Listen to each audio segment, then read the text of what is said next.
Hello and welcome everybody to Wednesday night racing action here with the Vigilante Racing League.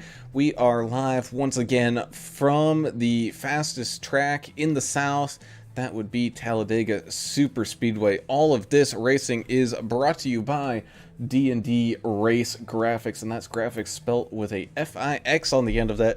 That's Mr. Ricky Wittenberg's little business he's got going on there, little side thing. He likes to paint these trucks and cars up and make them look all pretty, and man, he does a great job at it. So you can reach out to him over on Facebook or Trading Paints at D&D Race Graphix there, as well as his mainline business of Keller Williams of Johnson City, Tennessee, where you can reach out and call Ricky at 423-444-0454 if you need to buy or sell your house in that Johnson City, Tennessee area or across the country. Go ahead, give Ricky a call, and he can either help you out personally or get you in touch with a specialist realtor kind of in your area and help you out, because buying or selling a house is something you do not want to do alone. Get yourself a good quality realtor.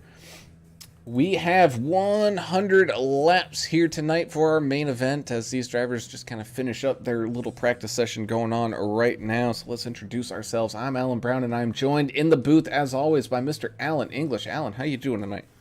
Great, man. I love Talladega. I love the trucks. I think it's an awesome combination, and we always see great racing here from the Vigilante Racing League drivers.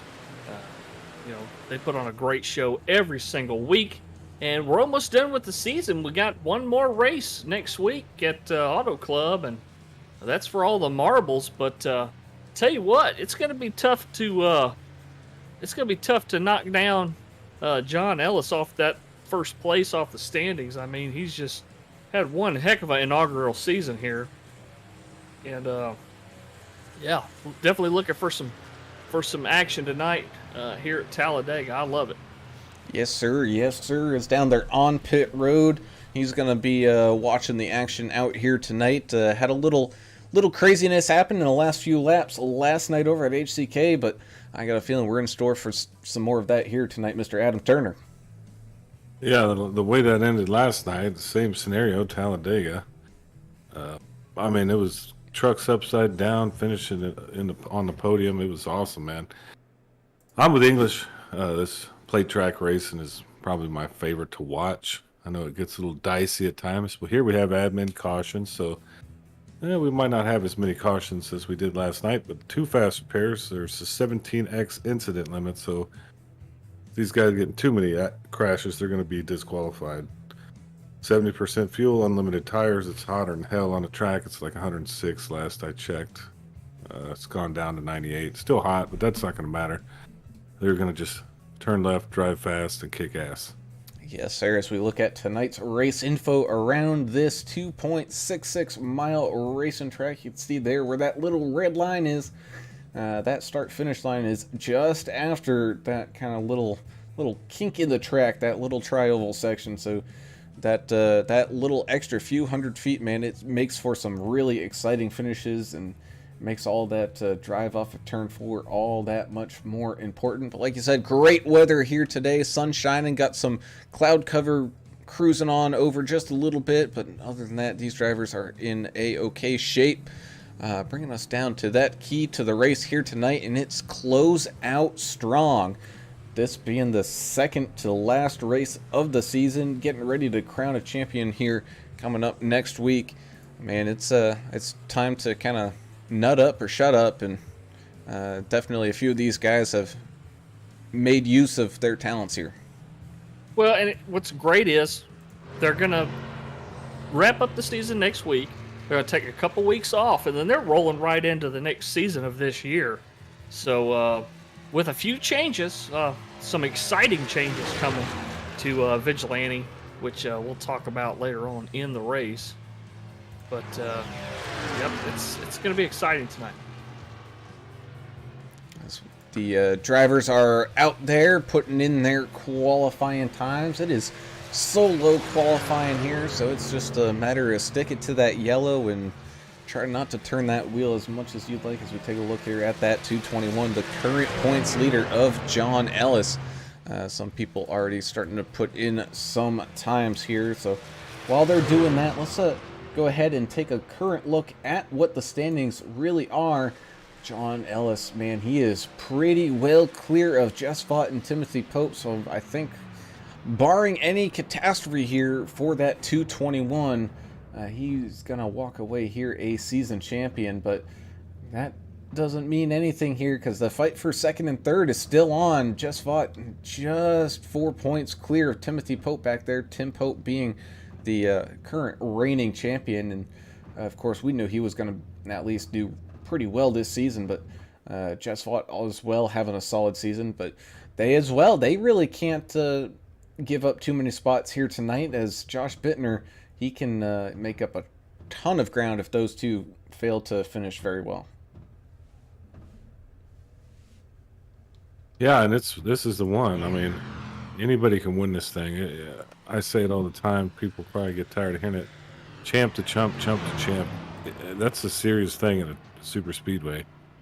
You can literally start dead last and win this thing, and you can make pole and be wrecked out of it in 5 laps. So definitely don't want to be in first place coming out of turn number 4. I think we saw that last night, but that's the most exciting thing about plate track racing. Everybody has a chance here tonight. Well, and it's important to try to at least stay on the lead lap. We might have a couple of cautions tonight, maybe, but staying on the lead laps is extremely important. And not only that, if we see some green flag pit stops again tonight, it's important to pit with your team or pit with somebody. It doesn't even have to be a teammate. Pit with somebody, because if you end up pitting by yourself, you're going to be out of the draft, and there's no quicker way to lose track position than coming in the pits by yourself and out by yourself. Hey, you're not only that, but I think this is going to be the first week in a little while that we haven't really seen any penalties needing to be served this week. So I don't think we're going to see any of those drive-throughs here early that we've seen the last few weeks, but that's nice for these drivers, getting everybody all grouped up and stayed bunched up, as it looks like we're going to have a solid field here tonight, right around the 26, 27 truck mark. And man, those big fields is what we really love. Yeah, it's a big track that can accommodate a bunch of 3 and 4 wide racing candidates. No, it just makes for more fun, more action. We're going to see some 3 wide stuff tonight. It's just going to happen, and the more the merrier. There's nothing better than about 30 trucks on the track, 3 wide, 10 rows deep. That's pretty cool stuff. And as we take a look here at Kelly Keel in that, oh boy, we got to say a big special thanks out to him and one of the company he works for, with great little sponsorship kind of side thing going on here. All brought to you by Stainless Piping Specialists. You can go ahead and give them a call and send them an email if you need some of their business expertise. Number and email there on the little page, as they have brought us a trophy for the winner here for this season champion. And man, oh man, does it look good. Man, nice and shiny and crisp, clean. Beautiful trophy. That's American craftsmanship right there. Putting that together, shining it up. I know it takes a little work to do stuff like that. Looks awesome.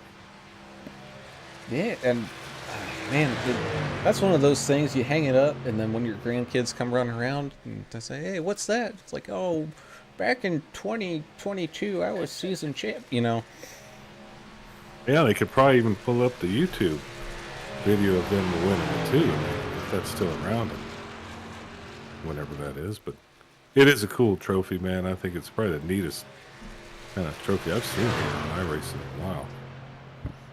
So yes, big thank you to the Stainless Piping Specialists there for throwing that little kicker in. It's what separates this league from some others. Is not a lot of leagues will give out little trophies.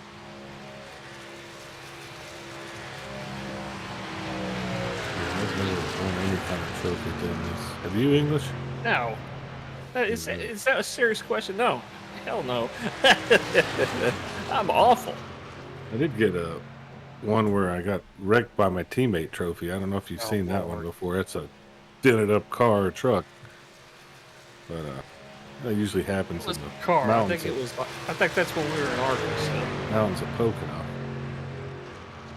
Arca or Xfinity? I don't remember. It doesn't matter. It happens. Pretty sure it was Xfinity.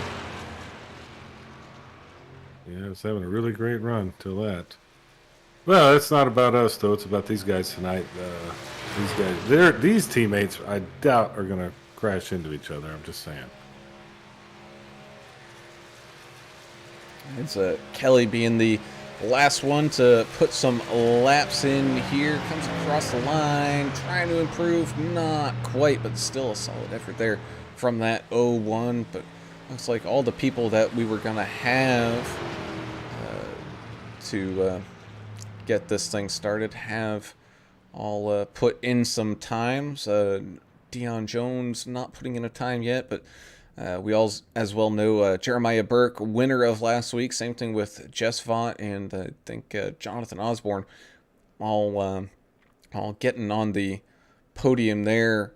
Are going to get little EOLs as a little competition adder, but man, it's a pretty good week to get one of those, I think.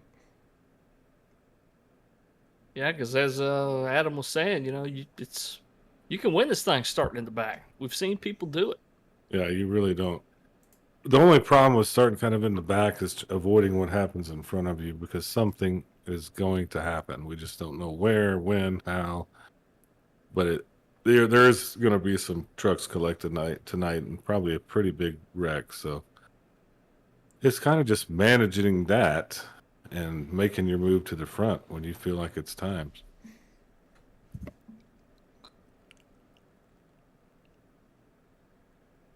Well, as we wait for this qualifying session to end here in just a couple more moments, we'll get everything all stacked up and ready to head on down to that starting grid.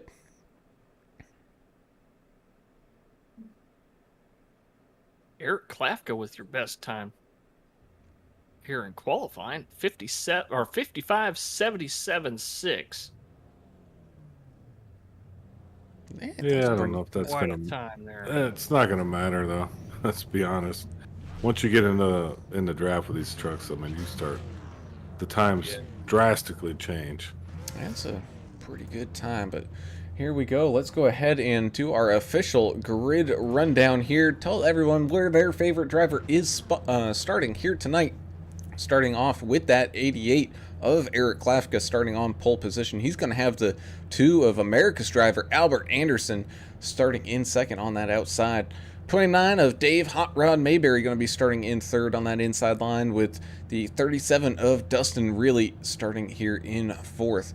01 of Kelly Keel is going to start us off in fifth, with the 3 of Austin Paul in sixth. In seventh, we have the 82 of Mike Everidge and the 51 of Mike Adamson on his outside in eighth.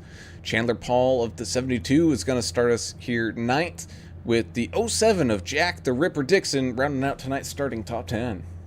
202 of Justin French is going to start inside row 6, and to his outside, the 204 of Robert Jordan.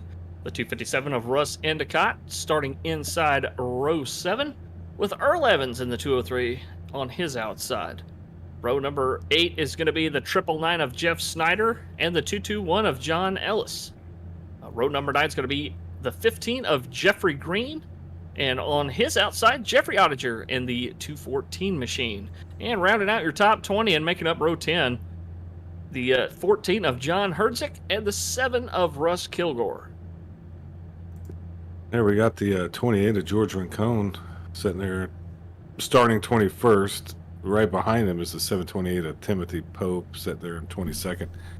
I see those guys skyrocketing to the front at some point, along with the 753 of Jeremiah Burke right there behind him. Didn't even put in a time. It doesn't look like to qualify. 33 of Jess Vaught, same thing, 24th position.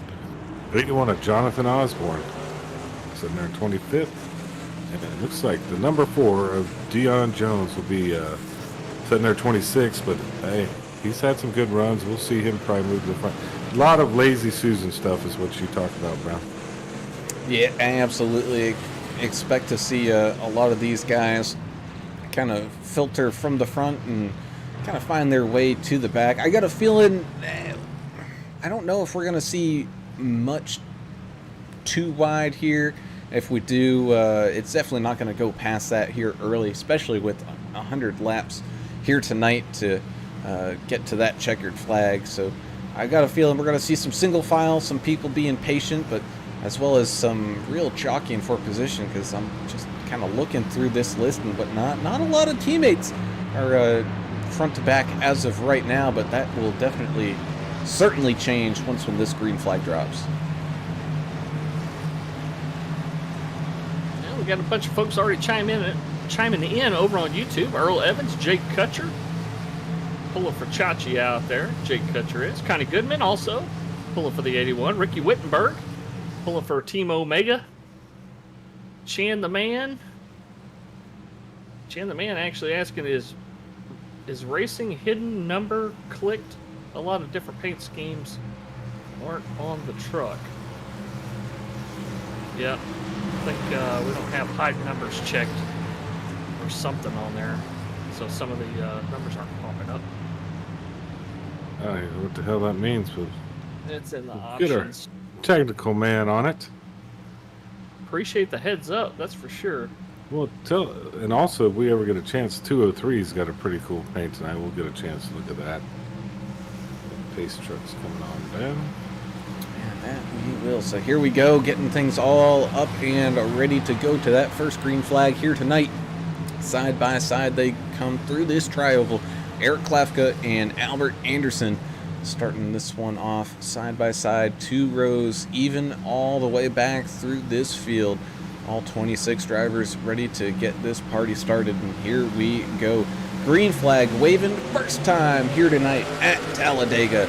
Great restart there for all these drivers. It looks like the 88 of Klafka not having the immediate help he was hoping for from Mayberry there, but Mayberry quickly catching on up to try to help him out. Outside line, if they can stick together here, they could really make some stuff happen. Don't know if the 2's going to stay up. Nope, he's not. He's coming not, down but on that's the inside line. Oh man, he was just barely clear. I think the second that spotter said clear, he dived down there, made the 88 to shuffle and check up just a little bit, but that's not going to affect the overall straight line speed here as people continue to duck and dive their way into line. You saw there the 51 of Mike Adamson dropping down to that inside line, trying to get up to one of his teammates there, Albert Anderson, who is currently all the way up there at the front. You got that 37 of Dustin really working well on that outside line. He's got the 3 of Austin Paul out there helping push him. Nice little group, but we do have a bit of a gap. It looks like some people just, I don't know, just completely bailed out of wanting to be in that main pack or what, but Russ, looks like Russ Kilgore back here in that 7 truck. He's trying to get this chase pack back up there and up towards the main group. Yeah, a couple of them bailed out and got on the apron there right after Anderson came down to lead this bottom line. Well, and that's the beauty of these trucks. It looks like Kilgore in the 7 truck is still in the draft. He's hanging with that front pack.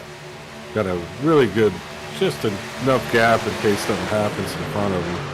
And maybe what their thought process is, just kind of hang with him. But he's kind of closing in on him at this point. That's how quick the draft works here. As it looks like the 07 of Jack the Ripper Dixon, maybe not liking where he was sitting there. He went to the kind of high side and let everybody go underneath him here. So we were 3 wide there for just a minute, but everything working out just fine for him there. This field continues to kind of get shuffled on around. That 37 of Dustin really, though, he has not given up on that outside line, trying to get that big push to get around Albert Anderson there on that bottom side. But 3 of Austin Paul's done a great job pushing him there. Same thing with the 82 of Mike Everidge. He's been helping out on that top line as well. Albert Anderson's support crew out tonight in full strength. Kathleen, Anderson, Country Boy Anderson, and Albert Anderson Jr. all joining us over on Facebook, pulling for Albert. Man, he just has a huge fan club. We need to get him America's Driver shirts, and we need to see that on the Facebooks. We need to get everybody to tell their families, like he's got his family to come on here and watch. That'd be something else. Yeah. He's got a great group watching him, and he's always put on a show. I think he likes these plate tracks. We've seen him a bunch of them, and he tends to have a pretty good night. We'll see what happens tonight. It's real early, and it could get real squirrely later. As the 37 gets a big run on that outside line with that 3's help, but he's going to kind of bail out and jump down to that bottom line and let the outside line kind of figure itself out here now as he takes the lead. 37 of Dustin Reilly. And thank you, Angry Indian 89, for joining us over on Twitch, saying hi, amigos. Hello. Yeah, looks like Albert looking to the outside, maybe cutting off the nose a little bit there of the 88, but he's able to squeak it out. He wants to take that lead back from Dustin Reilly. He saw that outside line was coming with a decent head of steam. The 88 looking to maybe go to the outside here, but choosing not to. I think maybe just kind of losing a little bit of that speed because he didn't want to bump Albert Anderson in the corner there. Watch this 33 and the 753 of Broughton Burke just came up like a bat out of hell.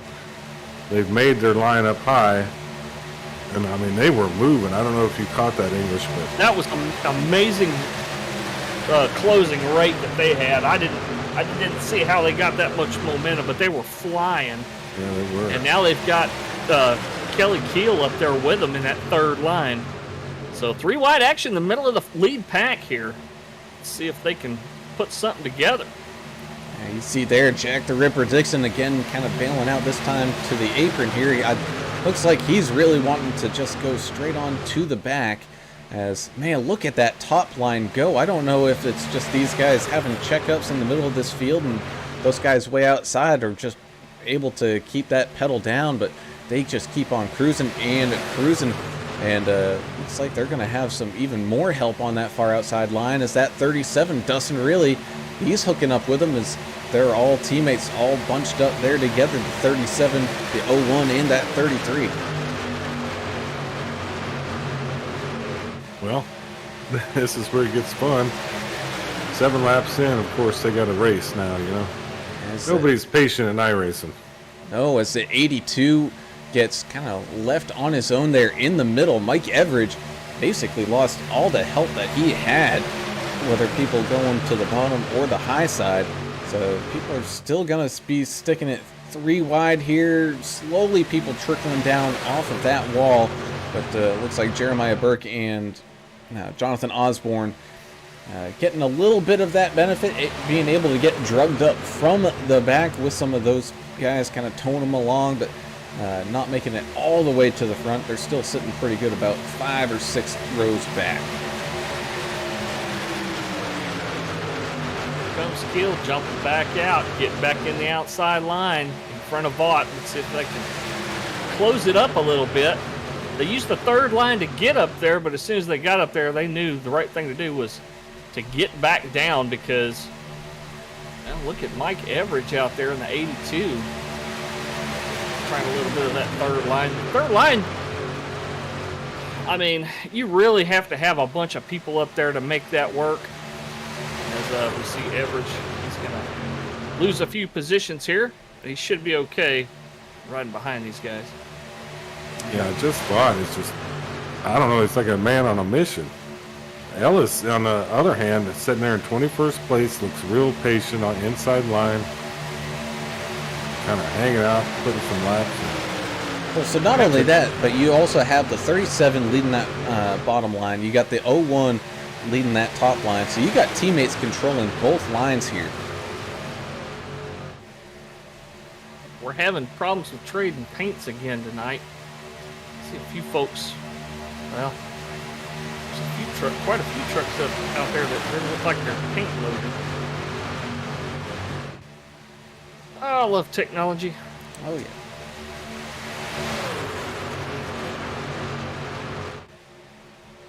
Either way, these guys are cruising right along here at 185 miles an hour, coming down into this front straightaway, getting ready to go on to lap number 10.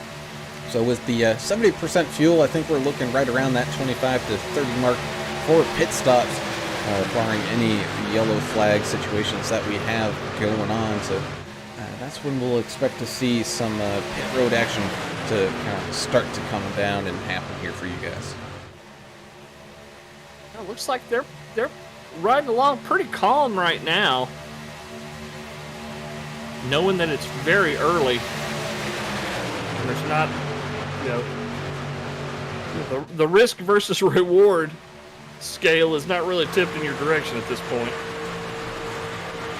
So right around with the 7 of Russ Kilgore here, moving from that top line to the bottom. He saw an opening.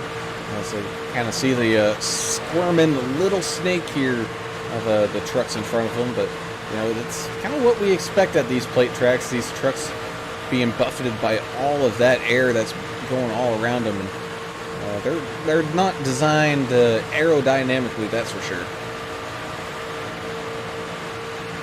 One machine trying to make that third line, trying to get some people to come out and go with them. It's like Burke will fight on that, so will Osborne. They're making a big move here. That middle line kind of losing a good chunk of trucks there. It's 81. Man, he's just trying to get that thing settled down to give Burke a good draft, but because of all that movement, they lost a big chunk of that momentum. That's allowing that 82 to close on up. Back to the back bumper of the 33 it just fought. So everybody all back, calm down, and too wide racing up here at the front. And there might be people out there watching saying, well, why didn't he just stay right behind him? It is so hard to hold a line right behind a truck that can see where he's going most of the time, but you don't know what he's trying to turn to avoid or what, because you're just looking at his tailgate, right? Your visibility is not the best when riding behind somebody that close. Well, here comes Mike Adamson on the far outside line as we can jump into the cockpit view and see exactly what these drivers see. Man, it's got a little bit of a gap there where Osborne was letting that 51 of Mike Adamson in. I think he's maybe looking to try to make a run on that outside line, but when they get all closed up again, man, yeah, you don't see much more than the fine little pixels of paint on these back ends of these trucks, as you can hear Osborne just modulating that throttle, trying to maintain his speed and pace behind Adamson here. Ooh, very wide, man. All it's going to take is one mistake, just a tiny mistake. Hope we don't see that here. They're doing pretty well being 3 wide this far into the thing. 13 laps in, 3 wide, might as well. Yes, the top line looks like it lost its momentum once again here. It's going to take more than 3 trucks, I think, to really make that one work, even though that's what we saw from Jess Vaught and Kelly Keel up there. But at the same time, I think there was some checkups going on that allowed them to really make those big moves. Looks like the triple nine. Jeff Snyder was thinking about bailing out and going to that far outside line, but tucking it back in and staying with this group on that kind of high middle line side is Timothy Pope just riding around here, currently in 17th. He's got some work to do to try to get a good finish here tonight, but he's got plenty of time to do that, as well as got Jack Dixon, who has trickled his way all the way kind of back here. He's matching up with John Ellis and George Rincon right now, back in 22nd, 23rd. Also got Robert Jordan way in the back. He's just kind of hanging on here, and I think he might be the sweeper driver here tonight, and anybody who falls off the pack is going to be able to hopefully catch on in before Robert Jordan kind of loses them. Oh, kind of splitting the action up here around 5th and 6th place as the lines got completely discombobulated there. People switching lanes, gaps are forming. Now you got several tandems forming. And you now have the 2 and the 3 working together there on that outside line, as Jess Vaught and Kelly Keel are up at the front on that bottom line with Dustin really as well. So you got teammates going 1, 2, 3. That 2 of Albert Anderson really pushing that 3 of Austin Paul, trying to get him back up there to the front, get things back even Steven here as these lines continue to plug laps away here at Talladega. Comes Klafka again to the outside. No help though, so he's sliding on back until he can find a gap to jump down into. He may find that behind Herjic here. Yeah, I mean, there's nobody, everybody's on the lead lap still, so this is pretty much in the main pack, so this is making for a fun night so far. And you see that 2 of Albert Anderson, man, he was pushing aggressively on that 3's bumper. Just getting a little squiggly there, had to lose a little bit of that space in time, but he's definitely catching on up here once again. That outside line, man, once when they get cruising, they can get a big run coming off of these corners and really make up some ground, but here, for some reason or another, they're definitely losing some of that ground as that bottom line just seems to be staying connected just a little bit better.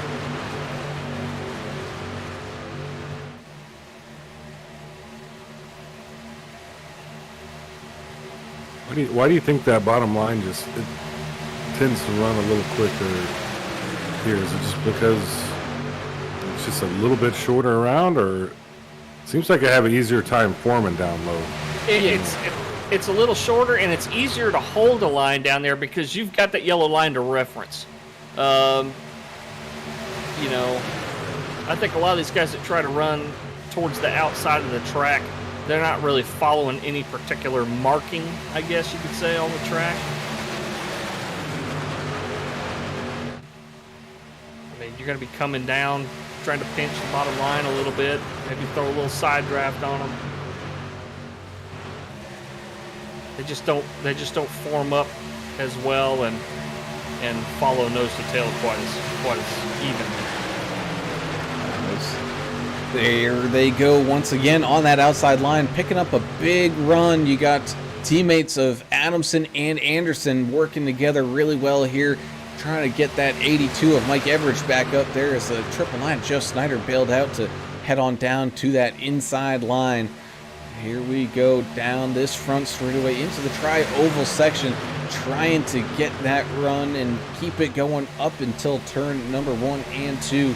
Because once when they hit those, they're going to lose all of that momentum that they've built up. And you can just see there, even Dave Hot Rod Mayberry, he's leaving a little bit of extra space on that bottom line. So it's really just the 3 teammates of Vaught, Keel, and Reilly that are doing all the heavy lifting here up at the front. Not only are they staying very, very close together, we almost saw a little bit of push the pusher on that last lap with Dustin Reilly pushing hard on the 01, and the 01 when he's right there on Vaught, you can't push the pusher. We saw him just get a little bit wiggly there on that last lap, but I think they recognized what was happening and got out of it just a touch. Gil's got to watch them gauges too, because he's doing such a great job being on the tailgate of Vaught. Got to be careful. That thing may get hot on you, but yeah, Vigilante Force, that team has got 4 trucks in a row right here on the inside line. There's a lot of single file action going on. Really the only people that are out of line is Anderson, Adamson, and the 82 of Mike Everidge. But here they go again, picking up a heck of a run going down that back straightaway into turns 3 and 4. So you can make, just 3 trucks work here. The problem is sustaining that run and keeping it going, as looks like we're going to start seeing some pit stops here coming on down into that pit lane. Jess Vaught leading that charge. Got Kelly Keel coming on down. Same thing with Dave Hot Rod Mayberry, Dustin Reilly, Jonathan Osborne, Justin French. So almost half of this field all coming down into the pit lane. So now it is Albert Anderson out there in the lead with Mike Adamson right behind him as these guys continue to put some laps down here. I expect to maybe see them come on in to get their pit stops done and underway. Right there at lap 20. So, you know, I'm not a mathematician by any means, but 20, 40, 60, 80. If we keep going green, that seems like 4 pit stops in this race. Would you think the same, English, there? Yeah, I think so. And, you know, once we saw everybody going single file, I kind of thought it might be coming. And a couple of laps sooner than we may have thought. But, yeah, it looks like everybody doing a pretty good job doing these green flag pit stops of getting slowed up in time. I haven't seen a single black flag. No, and even Albert Anderson there, he lost a position to Mike Adamson, his teammate, but Albert notoriously scrutinized heavily there on pit road, so he's taking no chances. But 728 of Timothy Pope and the 203 of Earl Evans, both drivers staying out. So thankfully, at least for both of those guys, they have someone to work with, but they're going to have the best pit stop and the best and quickest regroup up of all time here, as pretty much everyone coming down in chunks of 10 or more. 81, too fast exiting, it looks like. He'll have to come back down, serve that under green. Ooh, that was going to hurt. Earl Evans, Timothy Pope down here. Like you said, Brown, they only have each other to work with now. They kind of isolated themselves. We'll see how that ends up working for them. As they make their pit stops here, we're waiting to see how Jess Vaught is going to make out as they're coming through turns 3 and 4. No, that was going through. Yeah, that was through turns 3 and 4. Excuse me, getting all lost. You can see here just the gaps of differences of pit times and everything kind of forming up. Jess Vaught currently out there in the lead. Timothy Pope and Earl Evans there all making their way out of the pit. So right now, Vaught and Keel out there all alone, but you got that pack of Adamson, Burke, Mayberry, and really all trying to chase them back down. Things kind of getting all spread out here, but man, look at Timothy Pope. What a great time to come out of the pits there. He's going to be able to jump right onto this tail end of this kind of little lead pack. Yeah, they're coming so fast that looks like he's starting to come up to speed now. Yeah, you said it. That's a great place to come out. Yeah, it takes a while, but Earl Evans ended up being in a pretty good position too. So he's with some kind of draft here, and we'll see if it shakes out for Earl Evans in the 203. Let's go Chachi machine. And so you got kind of another secondary pack. You got Justin French, Eric Klafka, Austin Paul working together, and then you got another little pack, 2 of Albert Anderson. He's got the 7 of Russ Kilgore, the 999, Jeff Snyder all working together, and even then you can see the another little pack there, 203 Earl Evans has some help. He's got the 07 of Jack Dixon catching on up to them. So we got little 5-car packs here spread out through this field. It'll be interesting to see if everybody can work together here and bunch this field all back up. Pretty clean race so far. We have seen a couple of close call oopsies, but pretty damn good driving overall from these Camping World truck drivers. It's not going to be the case next season, though, as one of the little surprises we have in store for you guys. Next season, they're going to run the Xfinity cars. They're going to run the Class Bs, and What? it's going to be, oh yeah. Were you supposed to leak that out of the bag? Well, it's in Oh, their my announcements page. Goodness, you're giving away all the secrets. But I really, I don't know. I love these trucks, so it's hard for me to Yeah. leave they're- these things.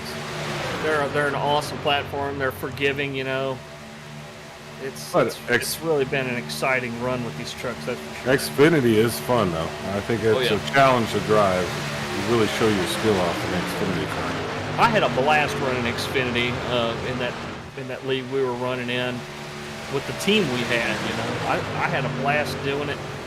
Yeah, it's a challenging car. It's harder to drive than the Cup car in a lot of respects. That's part of what I loved about it. So we take a ride here with the 202 of Justin French. He's right here on the tail end of this lead pack, who have been putting little tenths and a couple tenths per lap on the other guys out there. So my question to you guys is, how are they doing that if they're out here too wide and they're running faster than the people behind them who are single filed out? Oh, that's a good question. I don't know the answer. Well, these guys aren't really putting any side draft on each other or anything, so I think they're not being as aggressive as we've seen guys do in the past with a lot of side drafting in this 2x2. So I don't know. I don't have an explanation for you there. It does seem like they're really putting a lot of distance between themselves and the secondary pack. I do have an explanation for you if you want to get your car painted. D&D Race Graphics. It's with an X at the end. FIX Graphix. Check them out. Ricky Wittenberg painting those things. Keller Williams, Johnson City, Tennessee. Another Ricky Wittenberg deal. He can get you a home anywhere in the United States of America. You don't have to be in Johnson City. He can set you up with a realtor and all that stuff. So please check that out. Keller Williams, Johnson City, Tennessee. As we watch this chase pack here for just a second, being led by that 14 of John Herzig. He's got the 2 of Albert Anderson behind him, trying to get everything all pushed back up to that lead pack. So you got about 8 drivers up there in that lead pack, and then 9th on back is really everybody else other than really Jeff Green. He's kind of back here trying to catch up to this main field. Same thing with the 4 of Dion Jones and Russ Endicott in that 257, as well as Jonathan Osborne, who had to take that penalty and serve it under green flag. Really trying to fight to stay alive here. There's a great pushing going on at the front of this lead pack here, which is getting smaller and smaller. But you got a couple of great pushers up here pushing these lead cars, and it's just been back and forth and back and forth. But it's like the outside line's kind of got the advantage right now, but the lead truck up there, Mike Adamson, nope, there he goes. Finally ducked down in front of the 33 of Vaught. He was being... And Jess Vaught had the 01 of Kelly Kill, who we all know is someone that, man, if I could pay an extra charge just to have Kelly follow me around at one of these tracks, man, I would think I'd get a pretty good finish. Yeah, he's definitely one of the best in the business for out there pushing guys.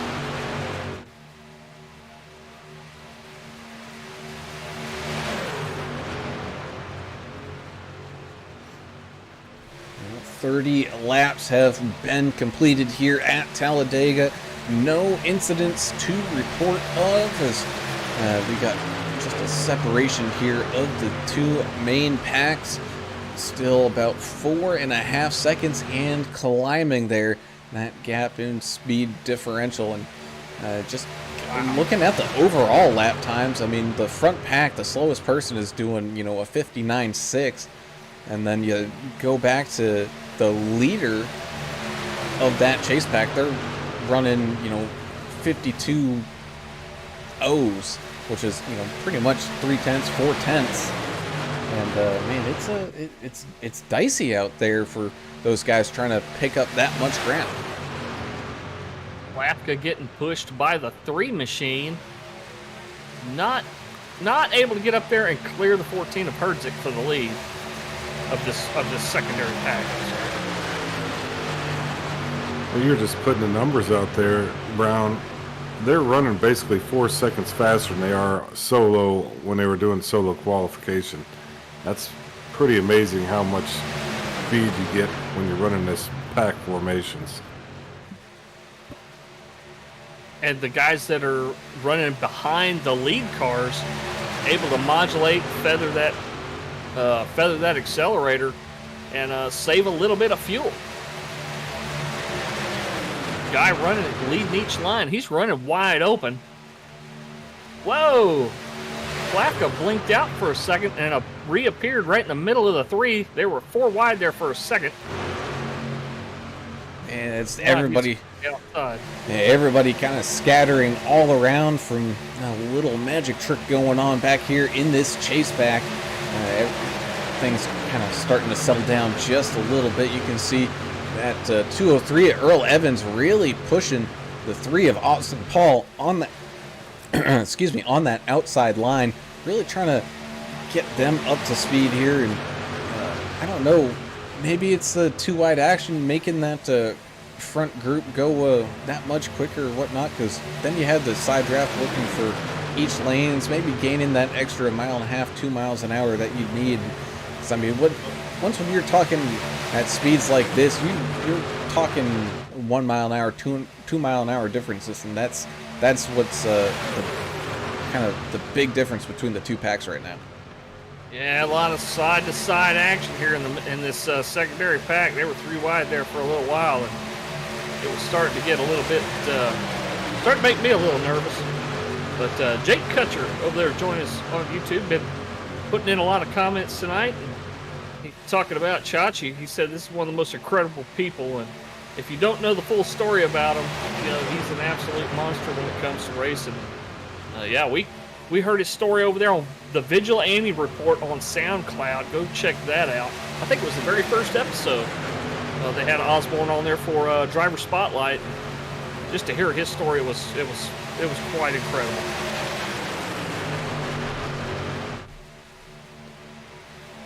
That you are not kidding. As looks like someone being kind of let out to dry, and that's going to be the 203 of Earl Evans, who's doing all that hard work, trying to get that 4 up there, kind of back up to the front, and he's being stuck. Oh man, hard contact. So we got a big crash going on back here in this chase pack. Jeff Ottinger going for a tumble drive. It's going to bring out the yellow. 14 and the 82 made contact. And everybody was all over the place right there in those in that set of turns, and you just kind of saw it coming. 214 went spinning like a top. He just kind of got caught up in the mess from the 14. Everidge and Herzig looks like kind of got into each other. Yeah, they're just trying to side draft up each other. It looked like the 82 was maybe trying to go to that middle second line there, and the 14 was trying to come on down. Oh man, just hard impacts all around. As we saw the 88 of Eric Klafka went for a crazy wild ride. Same thing with Jeffrey Ottinger there. Thankfully, it looked like everyone was able to stay on all 4 tires. And it's going to bring out the first caution here tonight. We're close enough to 40 laps, which is where we projected their second pit stop to be.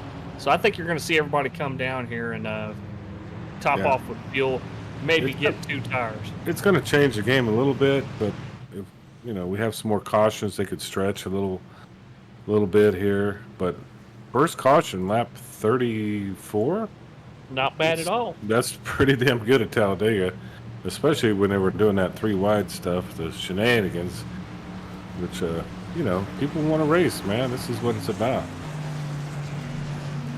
As Kelly Keel leading this line down into the pit lane, and this is exactly what those drivers, they didn't really want a caution, but it's definitely going to help them catch on up to get back to this main group and get everybody all grouped back up together.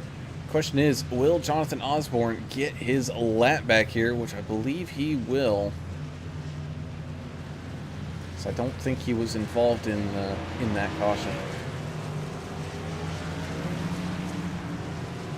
Bobby Chad joining us on Facebook, saying, "Cuzzo, I'm up in here. Let's ride, bro." And Edith Anderson, Albert Anderson Jr. joining us. Kathleen. It's a very short period of time, but it came back up. I think that's just a Facebook buffering deal, I believe.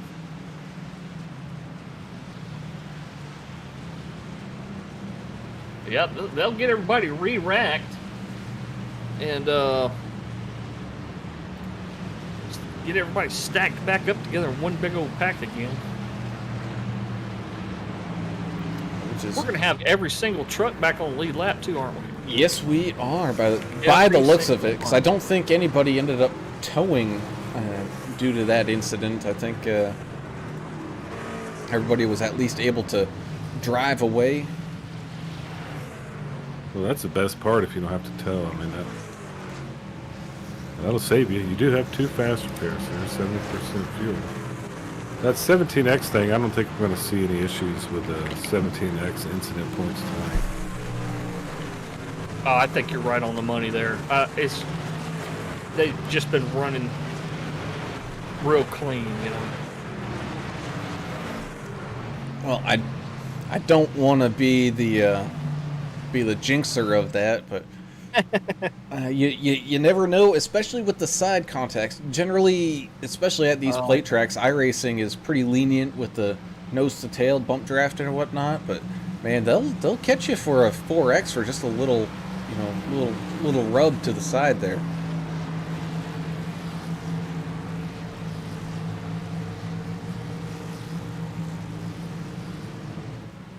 Here comes Chandler Paul down.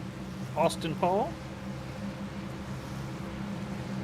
Looks like maybe just taking the last little bit of fuel that they can kind of shove into that truck here as we're going to get things stacked back up here to go back to green flag racing here at Talladega. We're going to have Kelly Keel and Jess Vaught starting us off 1 and 2 with Dustin Reilly, Dave Hot Rod Mayberry in road number 2. You got Albert Anderson and the 221 John Ellis up there as well. Same thing with Jeremiah Burke, Timothy Pope, Mike Adamson, and Justin French, all within that top 10.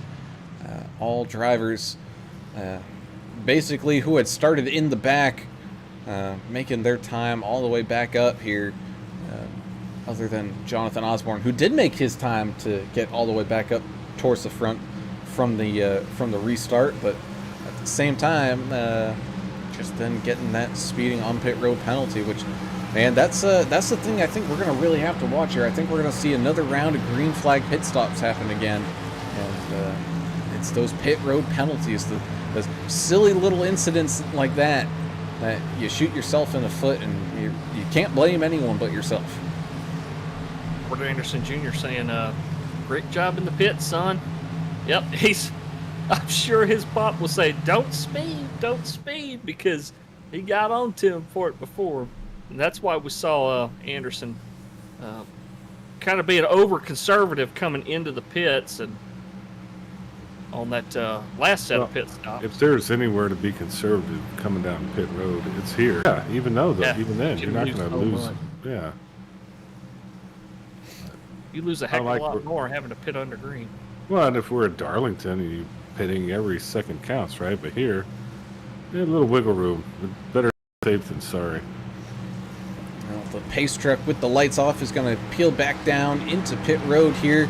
37's got a teammate in front of him there. That 01 Kelly Keel going to be starting this field off as soon as they exit this little tri-oval section.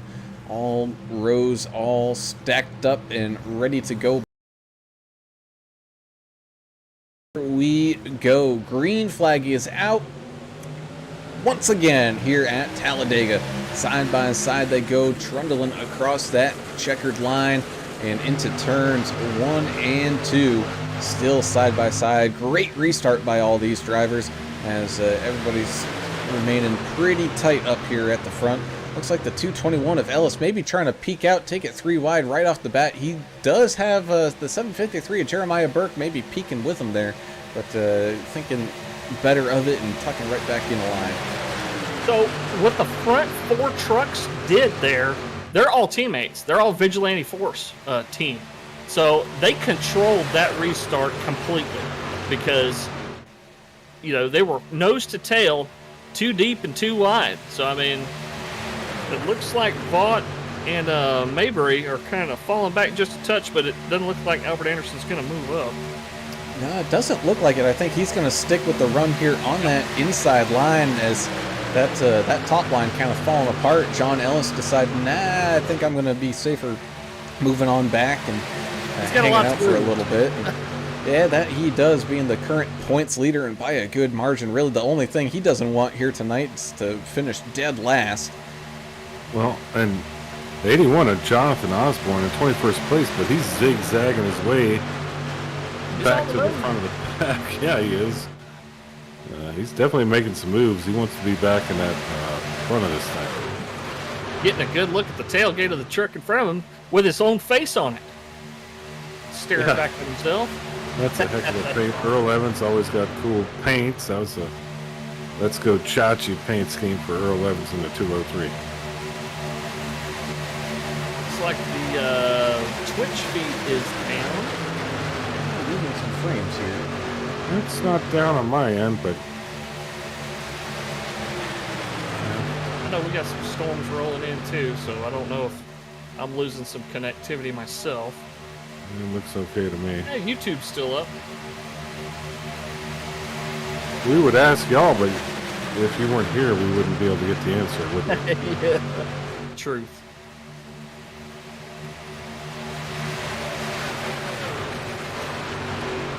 I can reload the Twitch machine. Yeah, here. just reload it. I mean, Yep, Brown's it's backed up. running the space shuttle from New Hampshire up there, so there's a lot involved, and Brown's doing the best he can to keep this thing running along. I think some of this is on my end. Yeah, you probably had one of them Nutra rats eat up some of your internet cable On down mine there. now. Jake Kutcher saying, I love this. He said, this feels better than watching some of the current races on TV. Yeah, it's, I'll tell you what, these guys put on one heck of a show. And it's funny because when you see the actual NASCAR drivers. Oh, it's a 33 goes got around. turned by a teammate. Oh, and that's going to cause a big straddle. Oh, the 204 getting hit. The 214 again getting spun around. Ooh. And Jordan, 220, I mean, oh my goodness, he clipped Jess Vaught at the end. Oh, and his engine is tore up, spraying for mosquitoes. He's going to try to work his way back around down to the pit road, and hopefully he makes it. Otherwise, that is a long and lengthy tow. Ellis glad he got out of it, I'm sure, because he was able to slow down, dodge all that mess. But man, the 29's got to feel bad. He was right behind Vaught and their teammates, and I don't know if they just weren't lined up just right or what. But It didn't look like send his teammate around there. it looked like they were not lined up right. Dave Hotline maybe just inches off. What do you think, Brown? Oh man, it was very, very close. Take a little bit more of a zoomed in look at it here. Just a little wiggle, and that's all it takes for him to kind of get hooked to go around. A lot of people able to make that one through. The 728 as well getting collected in that. Looks like the 7 of Russ Kilgore, the 221 of John Ellis able to avoid it, as well as the 14 of John Herzig. Let's take a look to see what happens with him. He was pretty far towards this rear end. If he was able to get swolled up. Oh, he just got absolutely plowed into by the 15 of Jeff Green. But yeah, that 204 of Robert Jordan, man, he really got the kind of worst end of that. Well, you know who was living right on that one is the number 2, America's driver, Albert Anderson. He missed that by millimeters himself. Just super lucky there. Let's see if we can't get a better... You look out the tailgate of the number 2 truck. Boy, that was close. So we follow along here with Jeremiah Burke as he sees smoke and trucks scattering all around, wrecking right around him. Able to woe it up and let the seas just part around him. I don't think he moved the wheel an inch. He just stayed right there in the middle of the track and slowed it down. Guys using up some fast repairs now for sure. Well, and Only everybody looks like they're going to pit, so pit at lap 42. I think that puts us right back on the schedule pretty much we were talking about earlier. 60 and 80. Roughly in there will be our next pit stop without some type of incident. But hey, that was just racing, man. It happens. It's Dega, baby. So we'll take a look back at it from the rear window of that too of Albert Anderson. Man, you are not kidding. Oh, good golly. Yeah. Albert Anderson, America's driver, is living right tonight. Hopefully his fans are with him. Yeah, his pushing him up dad. to the front. His dad just said, "Yep, Albert dodged a bullet for sure that time." And he also said that Facebook better watch out with these feeds and stuff, or Elon Musk's going to buy them up too. Yeah. He's a jokester like his son, isn't he? Yeah, that's pretty good. We can't say anything about that. We'd probably get banned from. Yeah, we'll get the Zuckerberg's Facebook. coming after us. Yeah, you may. But yeah. Man, Well, let's good see race here. though. Really, really good race so far. Timothy Pope really did go for a ride there. Caught up right in the front of that thing. Yeah, and for him, basically tearing through the field last year, now he's kind of on the outside looking in on this Yeah, championship. he's really trying to fight for a second place. If all goes well for Ellis, as we mentioned, he's going to be one of those guys that it's not mathematically a lock just yet, but it's really going to have to the door's really going to have to swing the other way quite a bit for him as he's coming back down, probably just to squeeze a little extra fuel in that 221 machine.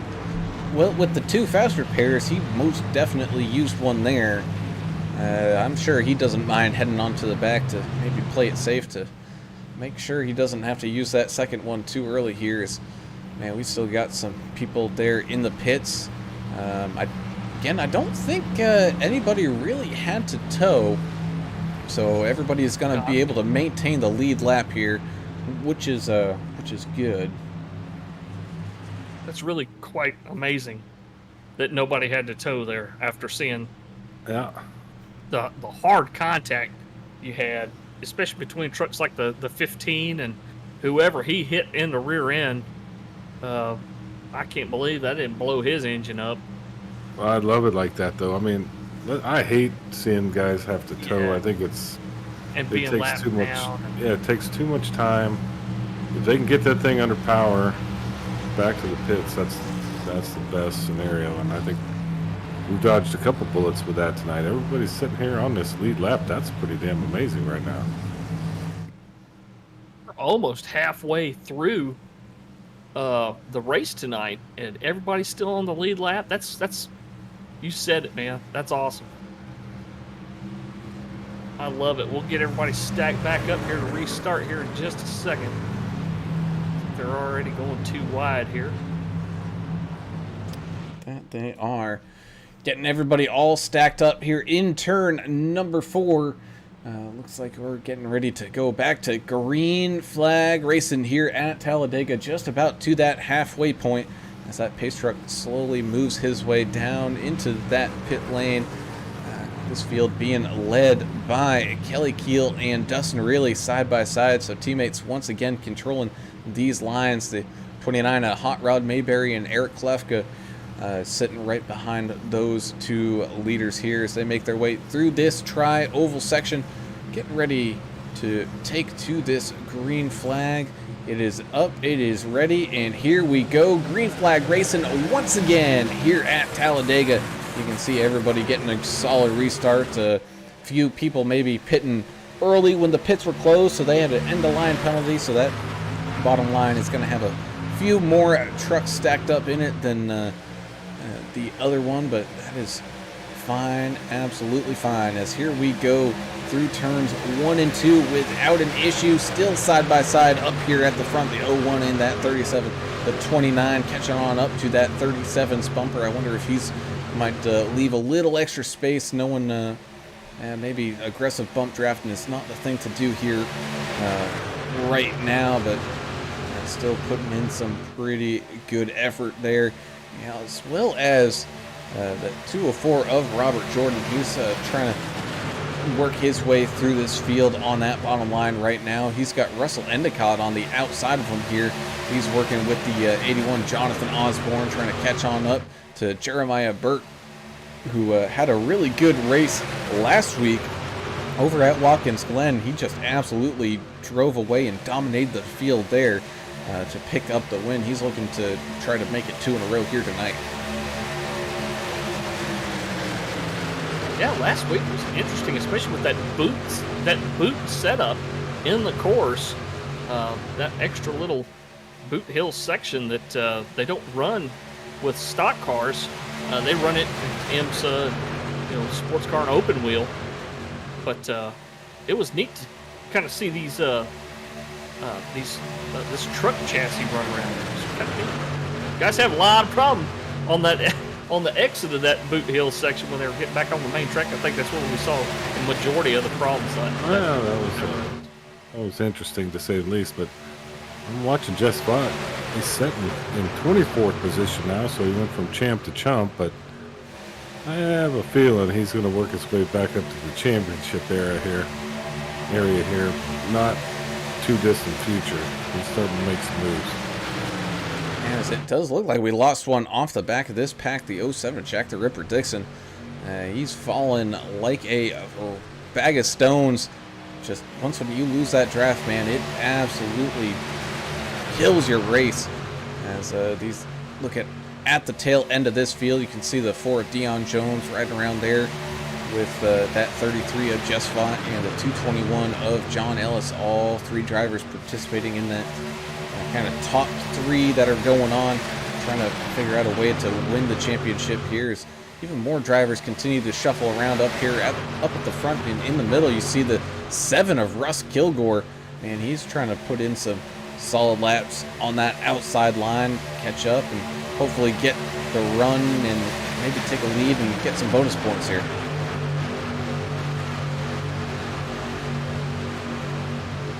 Yep, they're going to try to keep it green for... they got another pit stop coming in about 14 laps or so. They want to make sure, try to keep it clean. Then they're going to have a green flag pit stop all over again and really watch themselves. I guess I didn't even ask this question. Are we doing that competition, caution, or anything like that tonight? I haven't even thought about that. I've been so excited about all the racing. I did not see it in the announcements.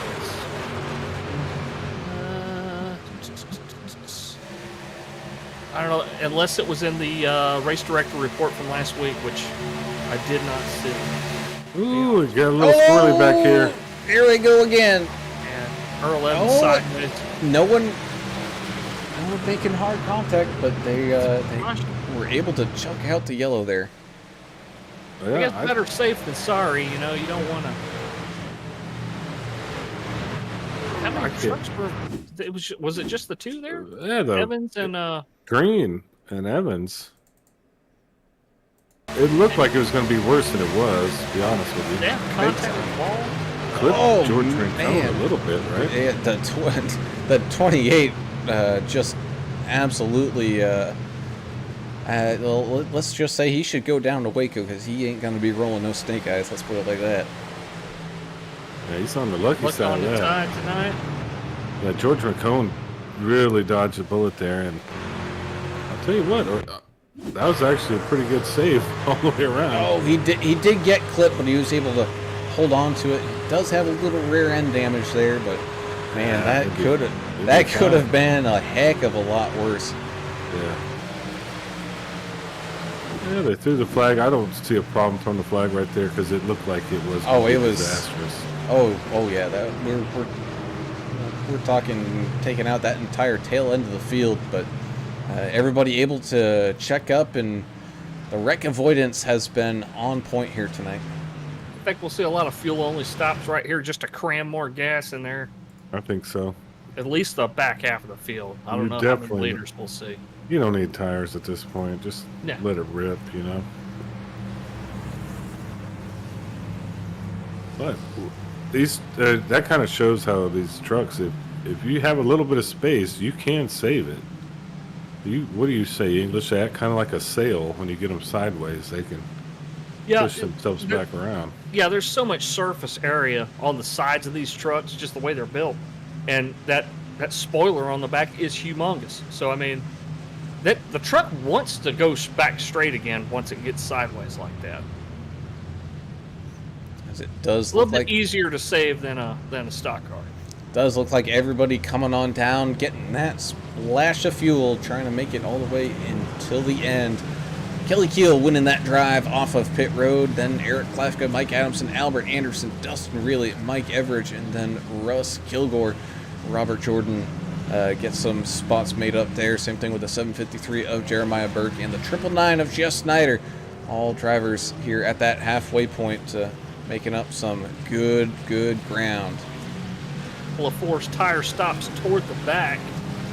I guess they figured, why not? If they're already in the back, throw some fresh rubber on there just to get them to the end. If you're in the back, no big deal. But if you're like Kelly, Eric Klafka, Mike Adamson, Albert Anderson, Dustin Reilly, Mike Everidge, all those guys up front, there's no way in hell. You just need to put fuel in that thing, and because you're going to have to stop. We're at lap 50. We're definitely going to have to stop at least one more time. I'm thinking probably twice. Yep. This will take them to about, what, lap 72? Right. Ish. And I think we're looking at about a 20 to 22 lap window on the fuel here, so definitely 2 more stops in my opinion, unless we have a large amount of cautions, which I don't think we will. You'd need a ton. No. Since we are at this halfway point, are the lights on the pace car off already? Yeah, they actually shortened it, and they're gonna go green. Yeah. All right. Cool. Well, we were going to bring in Russ Endicott here as we are at the halfway point, and he is the car at the halfway spot. However, with this shortening up, we're not going to be able to. So we're getting ready to go back to green flag racing just like that. And man, I just love that the admins can control that, because That's awesome. I mean, especially if everyone comes down and gets all the stuff that they need and no one's coming in again. Just speed Kind of a things quick right along. caution. I like it. Yeah, so here we go once again. Kelly Keel and Eric Klafka up at the front. They're two really good drivers here at these plate tracks. You got 2 other drivers sitting right there behind them as we go back to green flag racing here. Albert Anderson and Mike Adamson side by side as well. A couple teammates working together, trying to really get that limitless team up and running. You got the 82 of Mike Everidge on that outside line. He's trying to help some things out. Same thing with that 204 and Robert Jordan. It's here we go. Look at the 2. Give the 88 a big old push on that outside line. Ooh, gets him a little loose. He's going to move down here to the middle and leave the 88 all the way to the outside all alone. He's going to lose up some ground. As you can see in the background there, the 33 of Jeff Svot, he was sitting there lurking with a big ton of speed. He's catching back on up to this main group. As you can see everybody kind of all scattering around, choosing which line will make up the most positions for him here in this second half of this race. That third line not really forming up, but people using the runs that they do have kind of jumping out there, as Albert Anderson has his nose out in front of Kelly Keel on that bottom line just for a moment, but was not able to move on down. But he's going to be side by side here for the lead. Yahtzee. We want to give a special shout out to Brandon Melcher joining us over on YouTube. He's been pulling for Kelly Keel tonight. Tell him to keep up the good work out there. Man, look at that run that the 82 and the 2 got. Just the 2 of them able to kind of squeeze on down right in front of that 01 of Kelly Keel. You now have Robert Jordan leading that kind of middle line. That 88 Eric Klafka, though, even though he's all by himself, he is not going away. He's going to be like that little pesky fly that flies in front of you, then you swat at him, disappears for a couple seconds, and man, he's still flying around there. But well, he's looking for a place to come down, I think, and he might get it as soon as this truck passes him to the inside here. And Jonathan Osborne right now, he's 3 wide with Russ Kilgore as well, trying to, like you said, try to sneak down, but he gets just these tiny little runs there. It looks like it was a big checkup in the middle of the field. Oh, as one of the guys kind of disappears from view there. Little blink out. Says, I want a piece of that outside action as he moves up there to join Klafka. was just for a moment as that outside line getting a big old run. The 204, Robert Jordan looking like he's going to try to lead a lap here, getting that run on the outside line. He's got that 33 at Jess Vaught, giving him a big old push, trying to get just that rear bumper clear of the 2, but not quite able to do it. As everybody folding here back into line. Yeah, that 07 of Jack the Ripper Dixon, he's now caught back up to this field. As, man, we're getting a big exodus of people not liking what they see up here at the front. You got Mike Adamson and Jeremiah Burke all bailing out to the inside apron. They're going to have to be careful here to rejoin this track. Looks like people are going to give them some room and get everybody all grouped back up. Yep, sometimes that's what you got to do. You might not like what you're seeing, and better be safe than sorry, and just go ahead and jump out. Oh, it's the 204 getting the tablecloth ripped from underneath them here, because Kelly Keel and Jess Vaught working together on that outside line with a big run with Dave Hot Rod Mayberry. You got Dustin really out there as well, all moving around that 204, stuck in the middle, ends up getting tagged. He's coming back down the track, tags Jonathan Osborne. Everybody else able to avoid it, but man, that 204 I think has some steering issues, and that's going to bring out the 4th caution of the night. Wow. And Jess Vaught, like I had mentioned earlier, went from chump to champ again when all that mess happened behind him. What did y'all see there? Man, it's hard to tell. I don't know exactly what happened here.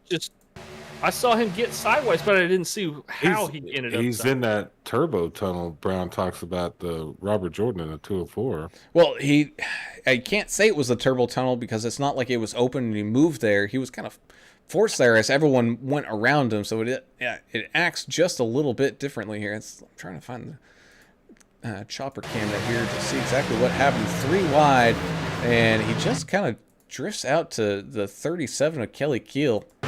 And they just kind of got tangled up. And look at the 2 survive that one again. Albert Anderson, wow. Little mess. Oh, man. And look at that save from Jonathan Osborne. Holy smokes. He was jiggling that controller back and forth a lot. I can tell you that. Yeah, he did it, though. He got it done. Caused the 204 to push up like that? Did he not know really was there?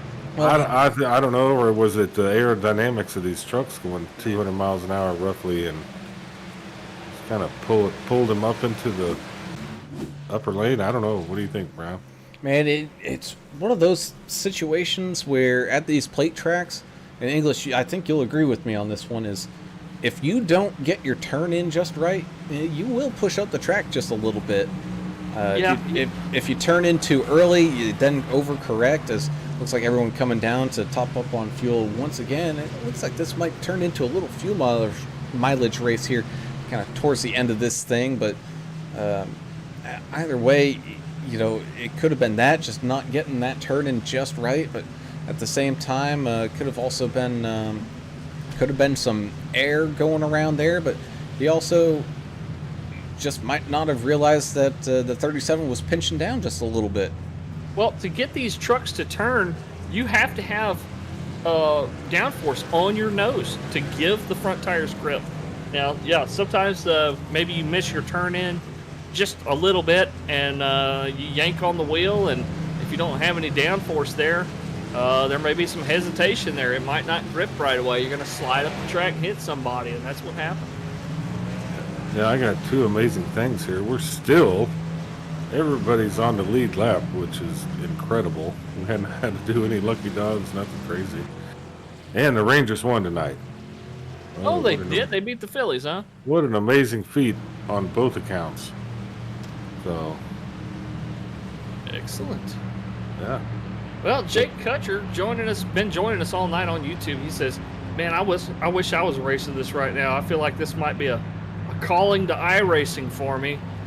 I tell you what, you could find a cheap set of wheels and a wheel and pedals combination, and even running the free tracks. It's $9.99 a month, and then it comes with a bunch of free tracks and free cars.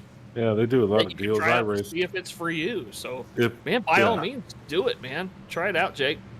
yeah, this is fun. I mean, it's really community. These guys they're putting on a good show too. You can get in a league like this with these guys Oh yeah.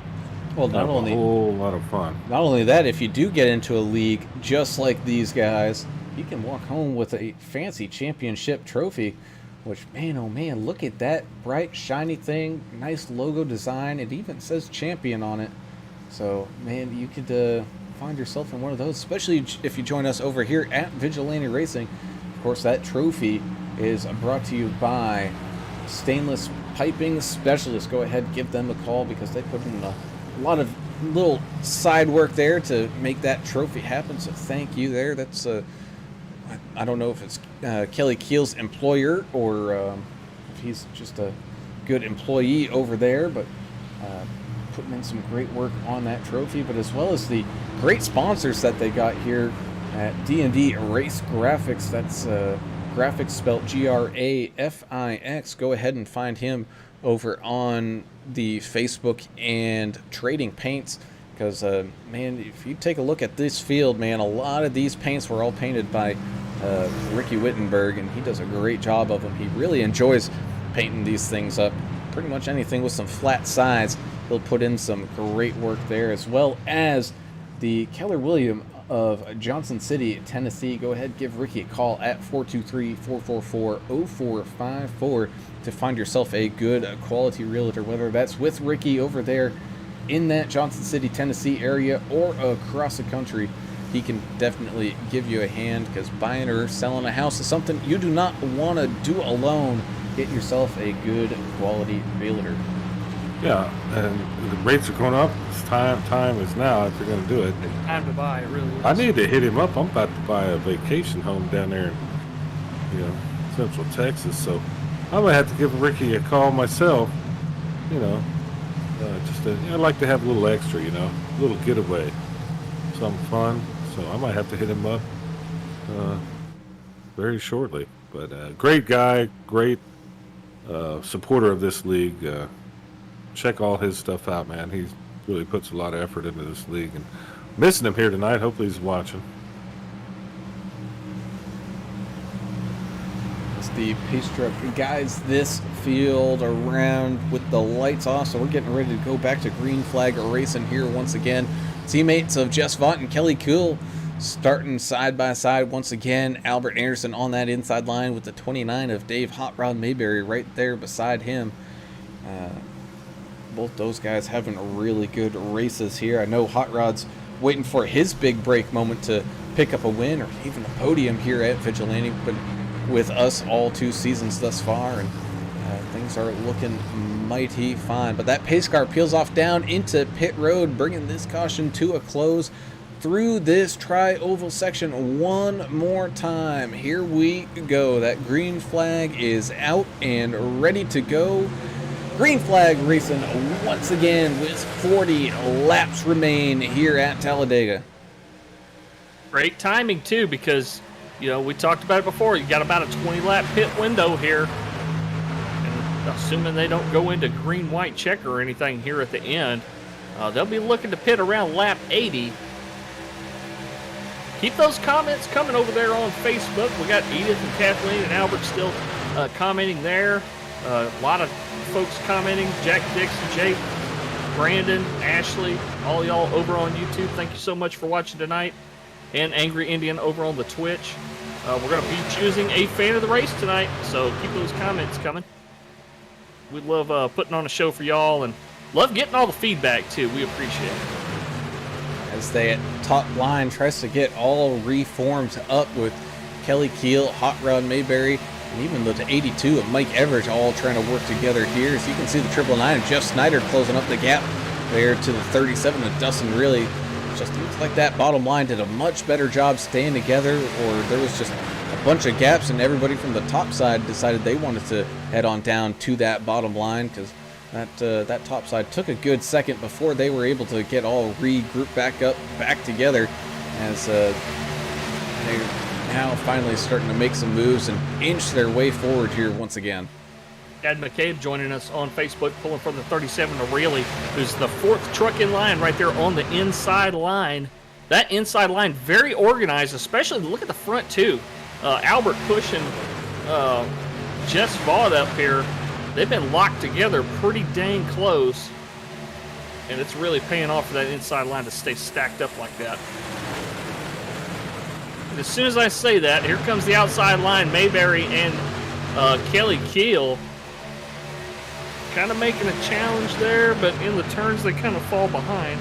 I don't know how hard of a challenge this is gonna be for them, because they are teammates with Jess Vaught there, so this could be one of those situations that they just want to control both lines right now, keep things kind of nice and calm. As you can see, the 29 of Mayberry almost lifting that rear end of Kelly Keel up off the ground with how far he's putting that front bumper under him. Well, when we look back here at the 221, John Ellis, he finally wants to get in the mix. He's right behind Dixon on the 3rd line. Like, they're trying to make a couple moves. I don't know if they will, but looks like John Ellis is starting to get aggressive here. And Strom checking in with us finally over on YouTube, saying, "Evening, fellas. Love me some truck racing at Dega." We love it too. I hope you brought some cold ones for Adam. I think I've their been waiting. other Adam, he might be running short down there. I've been waiting for him to show up with some cold beer. I'm telling you, Yahtzee, you don't want to run out of beer down there. No, you don't. And look at Ellis, Brown. They are moving up here on the 3rd line so far. You know what? I was kind of watching them there for a little bit, and it was a smart move. What they did was they held back just a little bit, gathered up their own momentum, still in the draft, and they left all that room. So they were able to close that that gap that was there between that 07 and the trucks in front of them. They were able to close that gap really quickly and keep that speed going right on past them, which gave them that big run. But unfortunately, with just the 2 of them really working outside there, it kind of falls apart really quick. They're able to make up some rows, just not all of them. But now they're catching on up. They got some draft help there from the 81 of Osborne, who's running around on that outside line. So they're slowly inching their way forward if they keep getting the help. Yeah, I think there was some strategic stuff happening there with Ellis and the 221. Probably didn't want to ruin his race early, kind of hanging back, but, you know, with less than, 35 laps to go, he's ready to push it to the front, it looks like right now. As Albert Anderson squiggles his way out of that bottom line to that top line, getting a big push from the 01 of Kelly Keel right now, trying to maybe make a move, look down to squeeze inside of Jess Vaught there, and he will. Gets that back bumper clear, so he's going to squeeze on down to lead that bottom line for a little bit here. Albert Anderson looking for his win here at Vigilante. He's had some pretty good, solid finishes. I mean, we even talked about it last week. Not a road course guy, but he just stuck it out and managed to find himself into a top 10 at Watkins Glen. And he's being rewarded with that here with a pretty good showing at Talladega. Yeah, he's having a heck of a race. I'd love to talk to him tonight. Hopefully we get that chance. But there's so much happening out there. It's still super early. I mean, let's just roll the dice like we're sitting there in Waco at Papa Joe's, man. That's what's going to happen at the end of this thing. There's going to be some mayhem. Looks like Osborne gets turned by Dixon. Man, everybody trying to save it. The 204, Jordan goes for a ride. Same thing. Oh, man. Justin French as well. Oh, man, everybody ducking and diving and dodging there. It happened right in front of Ellis there. That's what, luckily, Ellis missed out on all the shenanigans there.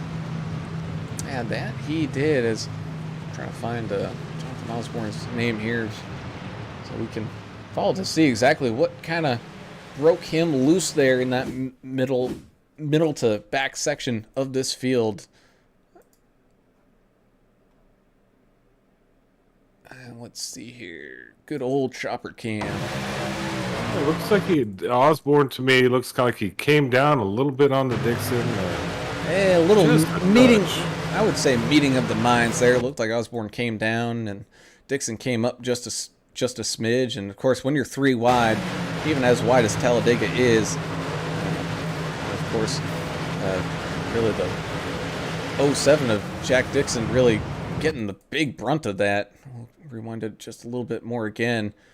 Really coming back down across this field. You see that 204 getting involved, the 214 getting smashed up, that 202 getting hit. Man, the 72 of Chandler Paul as well getting some big beefy hits on him there as well. Looked like Russ Endicott getting snagged up in it as well. But again, really nothing that would cause your truck to absolutely die out there, but at the same time, it was not looking good for a few of these trucks. No, I wasn't, but just kind of like the whole race has been. Nobody's had to tow. We haven't had anybody just kind of fall off the map. Everybody's still on the lead lap, man. I mean, that is impressive. Right now, as the leaders here are just coming on down. So it'll be just some more strategy trying to figure this thing out. I think we're about 22 laps, maybe. I think we talked about maybe max on fuel. That put him at 87, around 87 here to pit again. So, what did you guys do while I was? Well, we went ahead and unscheduled pit stop there. we went ahead and made another pit stop, but it worked out. I don't like we were talking English. There's nobody had to tow. Everybody's still on a lead lap, so that's it's gonna make incredible. it. Yeah, that it's we're gonna this make far it. into the race and that's still the case. And we've had a couple incidents here, Brown, but I think we've had some of the most amazing racing here at Talladega. This is a tough track to tame. Of that, I would as well agree, as it looks like Chandler Paul coming down again to get a pit stop here. Russ Endicott, man, he's been in those pits a little while, getting some things fixed up. I wonder if he might be trying to save a fast repair or two, but a couple drivers staying out. Jeremiah Burke and Mike Adamson, I think they're looking at the strategy play, and unfortunately, with everyone else on, gonna have about 10 extra laps of fuel on them. If this thing does go green, they're gonna be hurting on that fuel side, but you know, teammates still stick together. Especially knowing that Albert Anderson, he was in the lead as they came in for those pit stops. So, you know, barring an absolute travesty of one of those air wrench failures or something for Anderson, he was probably going to win that race coming off of pit road, just taking that splash of fuel. And Mike Adamson is his teammate there in the 51. Definitely working together. On you know, it's just I don't. Well, they probably planned it this way. That's how smart they are over there. Yeah. Smarter than I am, that's for sure. No, they're not. You're a smart guy. Don't take much. It don't take much. No, I tease you a lot, but I'm going to go ahead and give you some props. You're kind of smart. It's too late for that. Oh, well then, hell with you then. Yeah, big I dummy. was trying to give you a compliment over there in Louisiana. Oh, I appreciate it. I mean, it's you know, there's so much that goes into the strategy of things and trying to predict what's going to happen, and Right. Adam, it's just impossible to predict. You know, who's going to spin out when? Is it going to happen in front of you? You know, what lap is it going to happen on? Am I going to have And gas? all we're doing up here is watching a race with the people watching at home, and we're educated guesses at best. We're not in the chat with these guys. We're not with their teams. We're not listening to them talk. We've seen a lot of these races, though, so we have, well, I think it's a fairly educated guess of what's going on out there, but we definitely do not know how it feels out there, what's going on, stuff like that. Ricky Wittenberg did join us on YouTube. He said, "Let's go Team Omega, finish strong." And Ashley Osborne telling Mr. Jeremiah Burke happy birthday. Didn't know it was his birthday. So awesome deal, man. He's leading the lap on his birthday. Happy That's birthday. pretty good. Yeah, there you go. There's your present there, buddy. sure he's wanting a little more than just to lead a lap, though.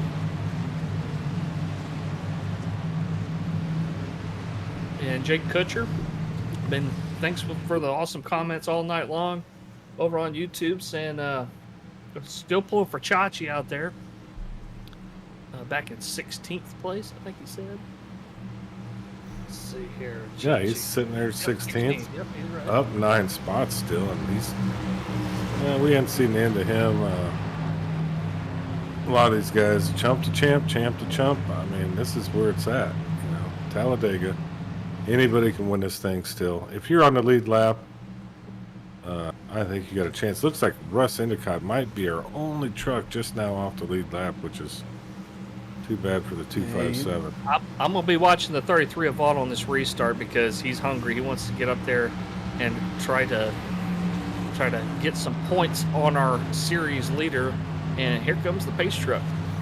Yes, indeed. Down into pit road he goes. So back to green flag racing we go here with Jeremiah Burke and Mike Adamson side by side. Mike Adamson's going to have that 01 of Kelly Keel behind him, but Jeremiah Burke's going to have teammate that 2 of Albert Anderson behind him. Great restart there for that 51. He's going to be able to jump right down into line in front of that 753. So teammates all group back up here, single file line on that bottom. As that 01 of Kelly Keel does have some help, though. He's got the 88 of Eric Klafka right there pushing them, and the 82 of Mike Everidge quickly approaching as well. That 33 of Jeff Spot bobbing and weaving, going from the top to the bottom to the top once again. Now all the way up to the top in communications with that 01 of Kelly Keel. Kelly Keel's going to lose his spot in line there to jump up to try to help him out, as the 37 Dustin Really as well jumps out of line to join those guys up there on that far outside line. You can see Dave Hot Rod Mayberry now getting the message saying, hey, hop on up, join the party, as the 88 of Eric Klafka trying to maybe throw out the little bit of a speed umbrella, trying to get those guys slowed down just a little bit. But here they go, they're all grouped up, so you got teammates on teammates helping each other out here tonight, and time to see if all that hard work and planning pays off here, because of course just one little incident can throw all of that out the window. You can as well see that 221 John Ellis, who's done a really good job avoiding a lot of these contacts. He's going to be hanging on as a 29 squeezing down into that middle line there just a little bit, as looked like the 88 of Eric Klafka might have tried to throw out that parachute once again. However, he ended up getting out there a little too far and allowing that kind of high side drive right on by him. The Limitless Motorsports guys, 1, 2, 3 on that bottom line. They're going to stick to the yellow line. I don't see these guys moving off that yellow line right now. They're staying good and tight, and that's what's going to give them all the speed that they're going to need. And Ashley Osborne tell us Jake and Chachi raced together on Xbox too. It's really in Chachi's blood, and they're friends on there. And Amy Klafka saying, let's go number 88 and 01. You got this, guys. Yeah, they got 221 and 82 of Everidge. Whoa, they're having some issues. Big squirrely action going on there. The 01 getting a little squeeze, the 28 getting a little squeeze. I wonder if that was just a big, hard, firm bump there, and getting the 82 loose, which of course got the 221 loose, who was giving him that big push, which then breaks up all that hard work they were doing on that far outside line. So everybody squeezing back down to the bottom line, regrouping, regaining all that momentum, and trying to get things rolling here once again. But that is all good news here for those Limitless Esports guys up here at that front, being able to see out that back window that things are single filed for a good chunk of this main front pack. Justin Paul in the 3 truck trying to dodge what he thought was going to be a major accident there. Got stuck on the apron, went way to the back. He does have some help there with Timothy Pope in that 728.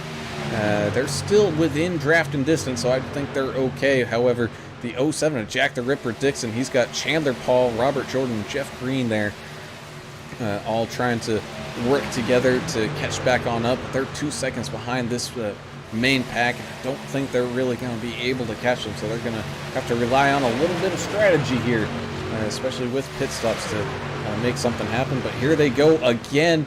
The two lines forming up. You got one being led by that 7 of Russ, the Rocket Man Kilgore.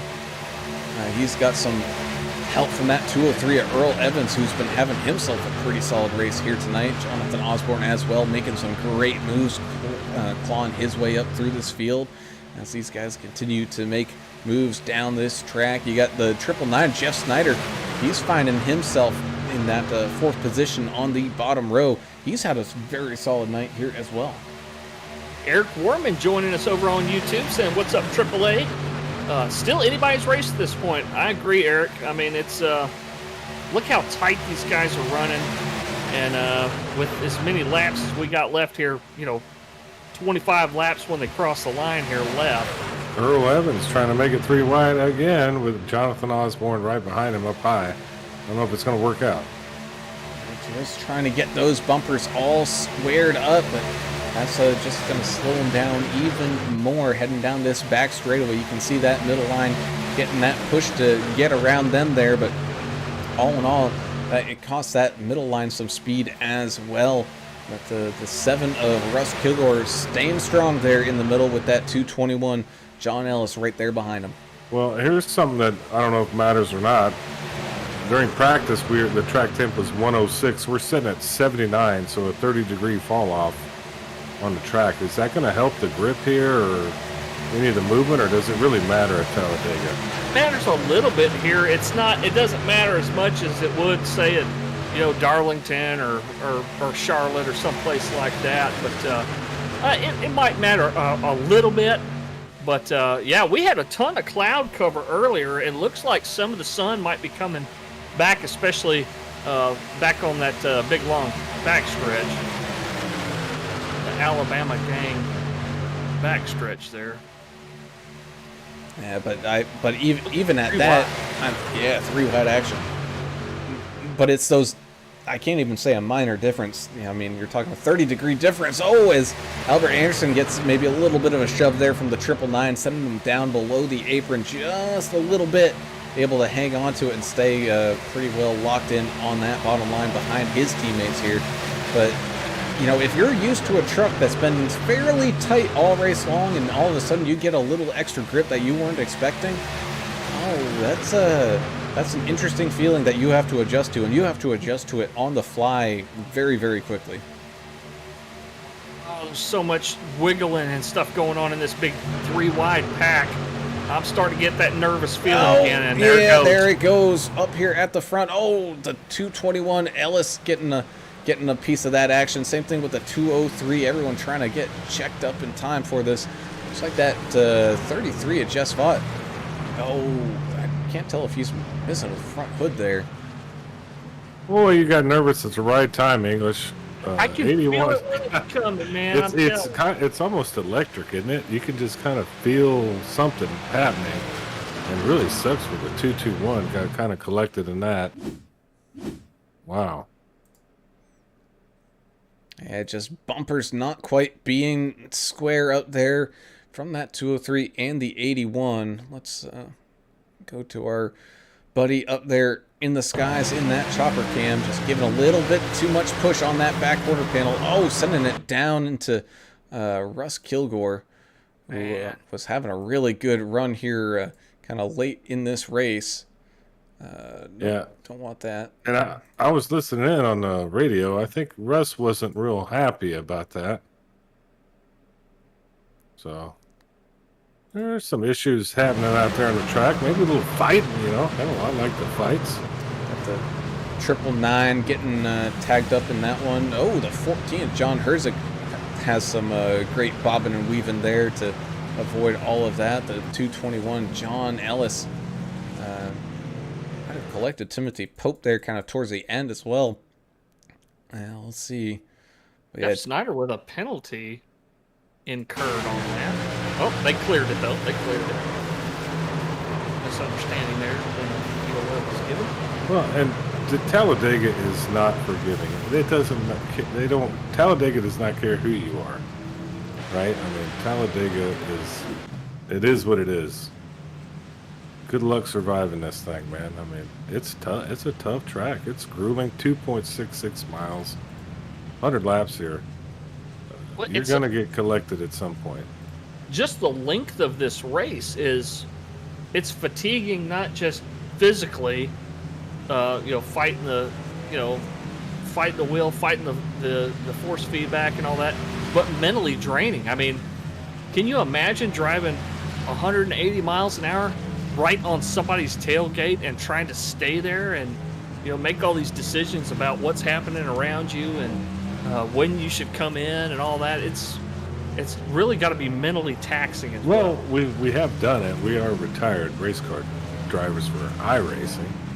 It's still it's a full immersion almost here. You really get the feel of it without having to pay, 50 grand to fix your truck at the end of the night. So that's the great part about iRacing. It gives you the real feel of racing, being in the cockpit of a race car. And I know these guys are probably spent by the end of this race, mentally and physically. And then you add VR on top of that if you do it in VR. Me and all three of us have experienced racing in VR, so it's that adds a whole new dimension of realism and stress and Yeah, but nausea. great awareness. Oh yes, for Yeah, sure. it can make you sick You'll too. flip it through the air like we've seen Russ Kilgore do before, the Rocket Man there. Yeah, if you don't remember to close your eyes, it'll make you sick. Well, this is interesting, Brown. We're almost at lap 80. So if we've all pitted here at lap 78, are we stretching that fuel window, or do you think we're going to make it?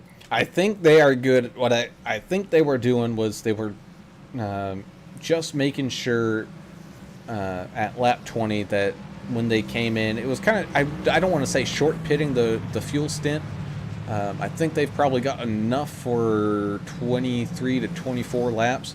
However, that's for those guys in that kind of middle of the pack, kind of just riding around.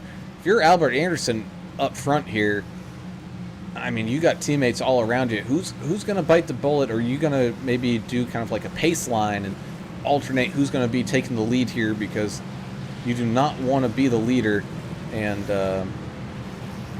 be the guy sucking up all that fuel, using up just that little bit of extra. Because if we do go green the rest of the way here, it is going to be pretty tight. Well, it sounds good in theory, taking turns leading to try to make sure one guy doesn't use up all his fuel leading a line, but trying to choreograph that with now you've got other people up there who want to take your position away, that's going to be difficult to choreograph some lead swaps and stuff with teammates. You might ought to just stay down there, try to all get in a line and try to control that low line. Well, Ricky Bobby and Cal Naughton Jr. did it. I don't know why they can't do it here.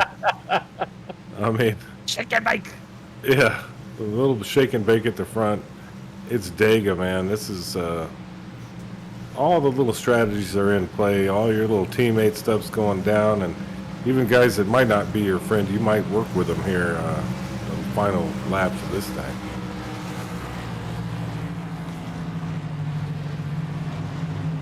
Sounds like Evans and Osborne both hit with some repair time because they ran out of fast repairs. Thanks for the intel over there from Earl Evans on the YouTube channel.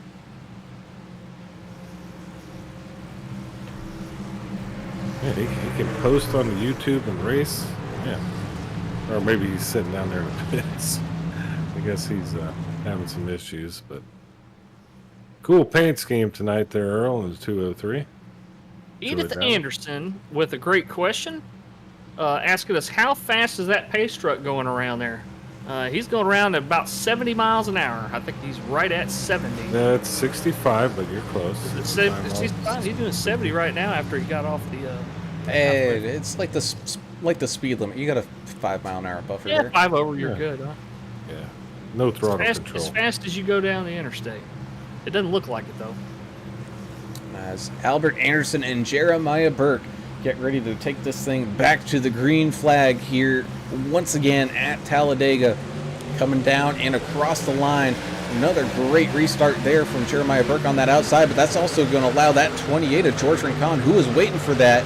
He knew that the teammates were probably planning something, so he's able to get a great restart there as well. That's going to drag the 01 of Kelly Keel up there with him. Same thing with that 33 of Jess Vaught, all leading up to this kind of back straightaway here, getting everybody all grouped back up.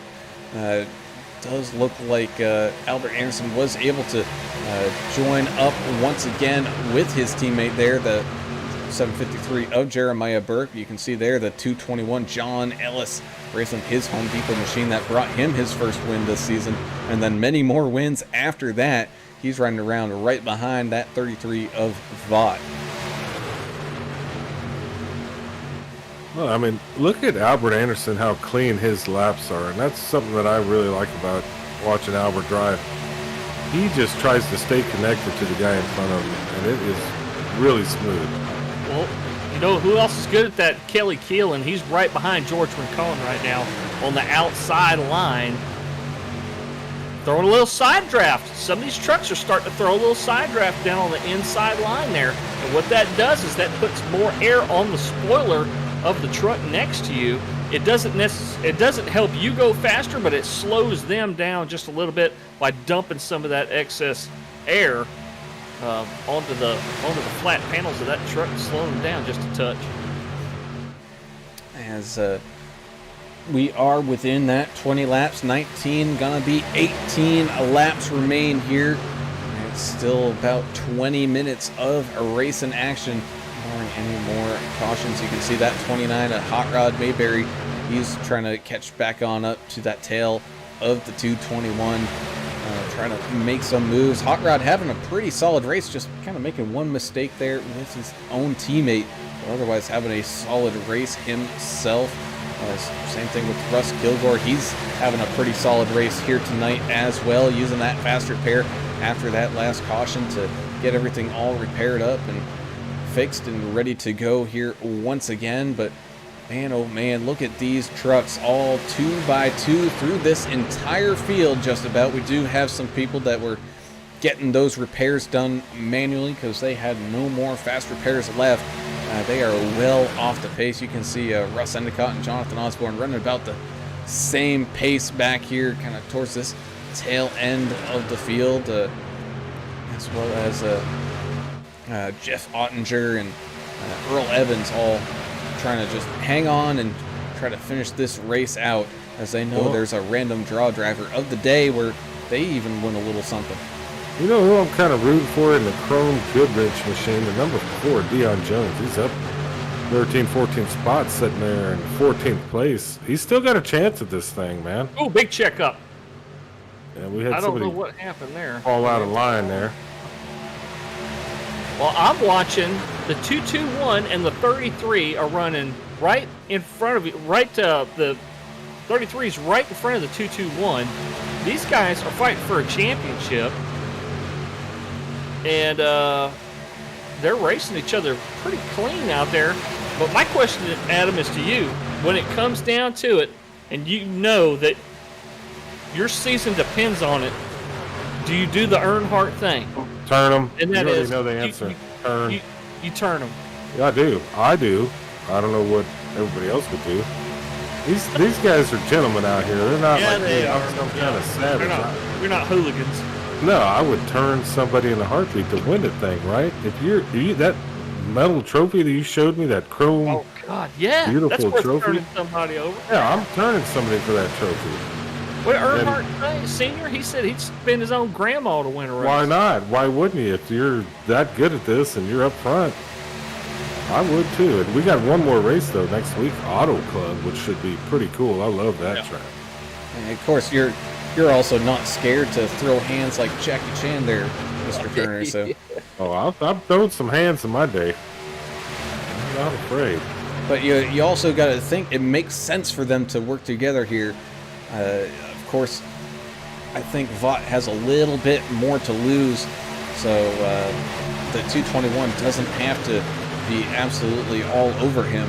Just the 221 just knows he's just going to get a solid finish here, and he's pretty much locked in and looking like he might be the season champ. So you're saying the 221 should not try to get in front of the 33 because then some stuff might go down?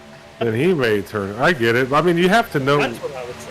And your team and yourself, you got to kind of have to work the math out here. But Oh, yeah. where do you need to finish? If you can finish in the top 5 as the 221 with John Ellis or top 10 and still be good for this thing, I wouldn't push it. Because if you do get in front of the 33 at Just Fought, he's sitting there in second place, and I'm Just Fought. That's getting tempting. It's You're getting tempting. turned. Yeah. Getting turned Yeah. with a capital T on both ends. That's what the kids say. I just wanted to say it. Well, the 3 teammates of Burke, Anderson, and Adamson have found themselves together once again on that bottom line. They got the 202 at Justin French as well on that bottom line, helping them out. You got the 28 of George Rincon leading that top line. He's got the 01 of Kelly Keel and a whole bunch of other hungry drivers sitting there right behind him as here they go, making a big run here once again towards the front. A little bit of squiggle action going on as drivers, they were being pretty cautious early on with the race, avoiding getting their tires over that yellow line and hitting that apron, but now you can see them just trying to use every inch of this racetrack, maybe to see in front of the field, get that engine maybe a little bit cooler, who knows, but they're just trying to hold their spot and get the best runs possible. Well, what we've seen out of the Vigilante Force team is that they've worked really, really well together tonight. They haven't been able to all stick together, though. That's the key. And look, this is what Limitless Motorsports is doing right now. They're all 3 together. They're sticking to each other. They're not trying to make any crazy moves or anything. They're trying to be solid, consistent, and they're controlling that bottom line. And so far, that outside line has not been able to overtake them. Yeah, but here they go with a big run here once again. You saw there the 37 of Dustin really also jumping up into that outside line. He's got John Ellis in between him and his other teammates there of Vaught and Keel. But of course, that line still being led by that 28 of George Rincon, who's drifting down, trying to get every inch of that side draft he can possibly get to suck around that bottom line of cars. It's going to be quite some time. I don't think we're going to have any issues with lap traffic for quite a while. So these guys pretty much, these last few laps of this race are going to have some clean air in front of them and room to maneuver. Side by side, this field goes. Got 22 drivers all on this lead lap still, all in this main pack. Everybody trying to wiggle and squiggle their way up through this field. You got 728 of Timothy Pope back here. He's sitting right behind that 15 of Jeff Green. He's also got the 204 of Robert Jordan there around him as well. Just kind of sitting there patiently. Timothy Pope's been around here a time or two. He knows what's probably going to go down. He's being patient. He's going to wait for his moment before he makes that big charge to really put some pressure on the guys here up at the front. And Adam, you say it best, anything can happen at a plate track.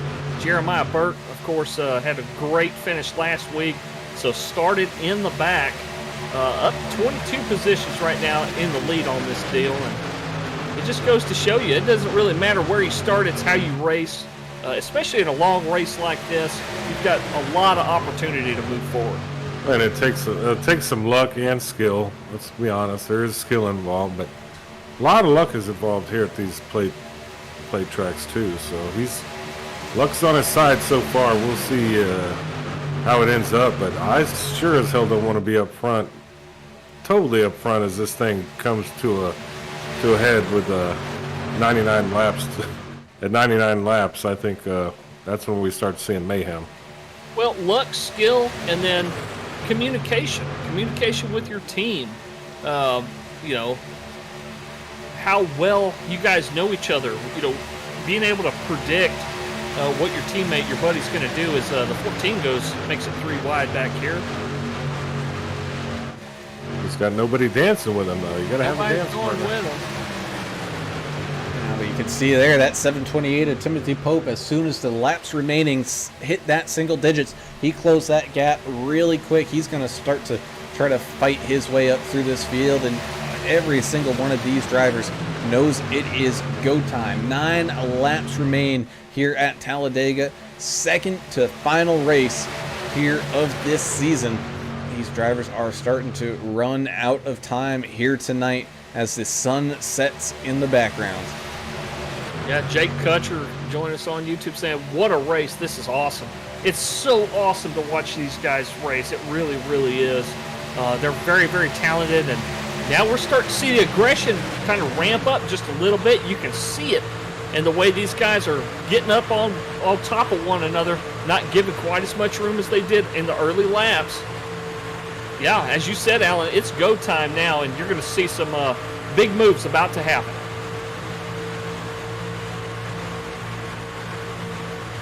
Riding on the roof here with that 999 of Jeff Snyder. 4 wide.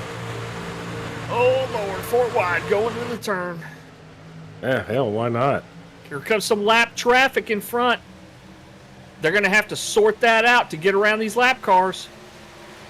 My goodness. It looks like they will. Everybody all funneling back down into 2 lanes here. It's a great job from everybody communicating there, making sure there were holes for people to jump on down. As here we go, the 728. He's looking to make a big charge here, trying to cut up through this field with that 82 of Mike Everidge, looking to that outside line, maybe get another person to join them here or there. Man, oh man, look at that run that they're getting, and they did get some of that help. The 01 of Kelly Keel with the 33 of Jess Vaught bumping out to that outside line.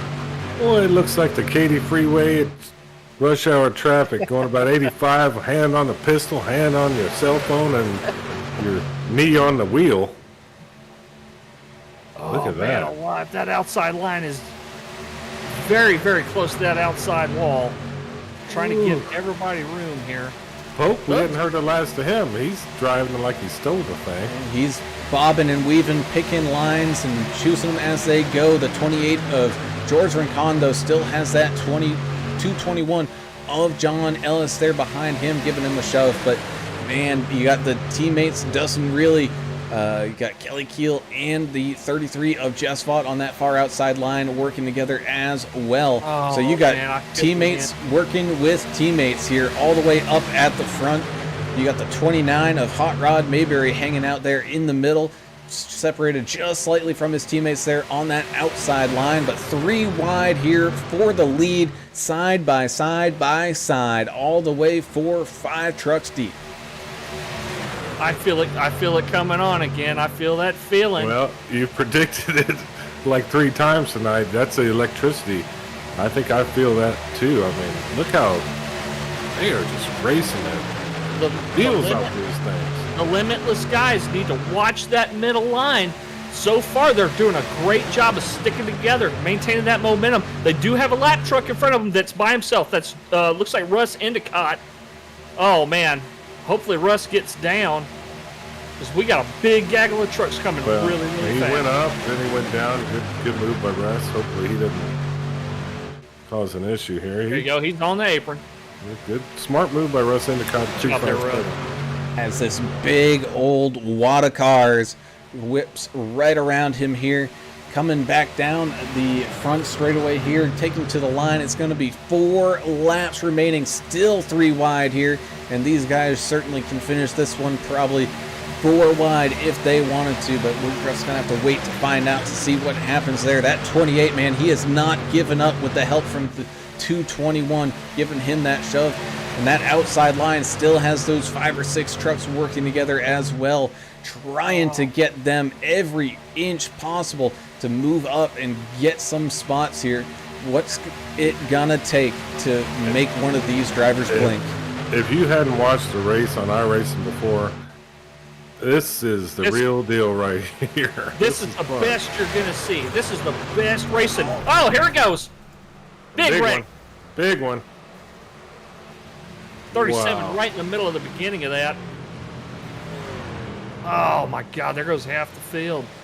But even as I said that, it's still a great race. This is what it's all about right we're gonna have some people that just ran out of fast repairs, guaranteed.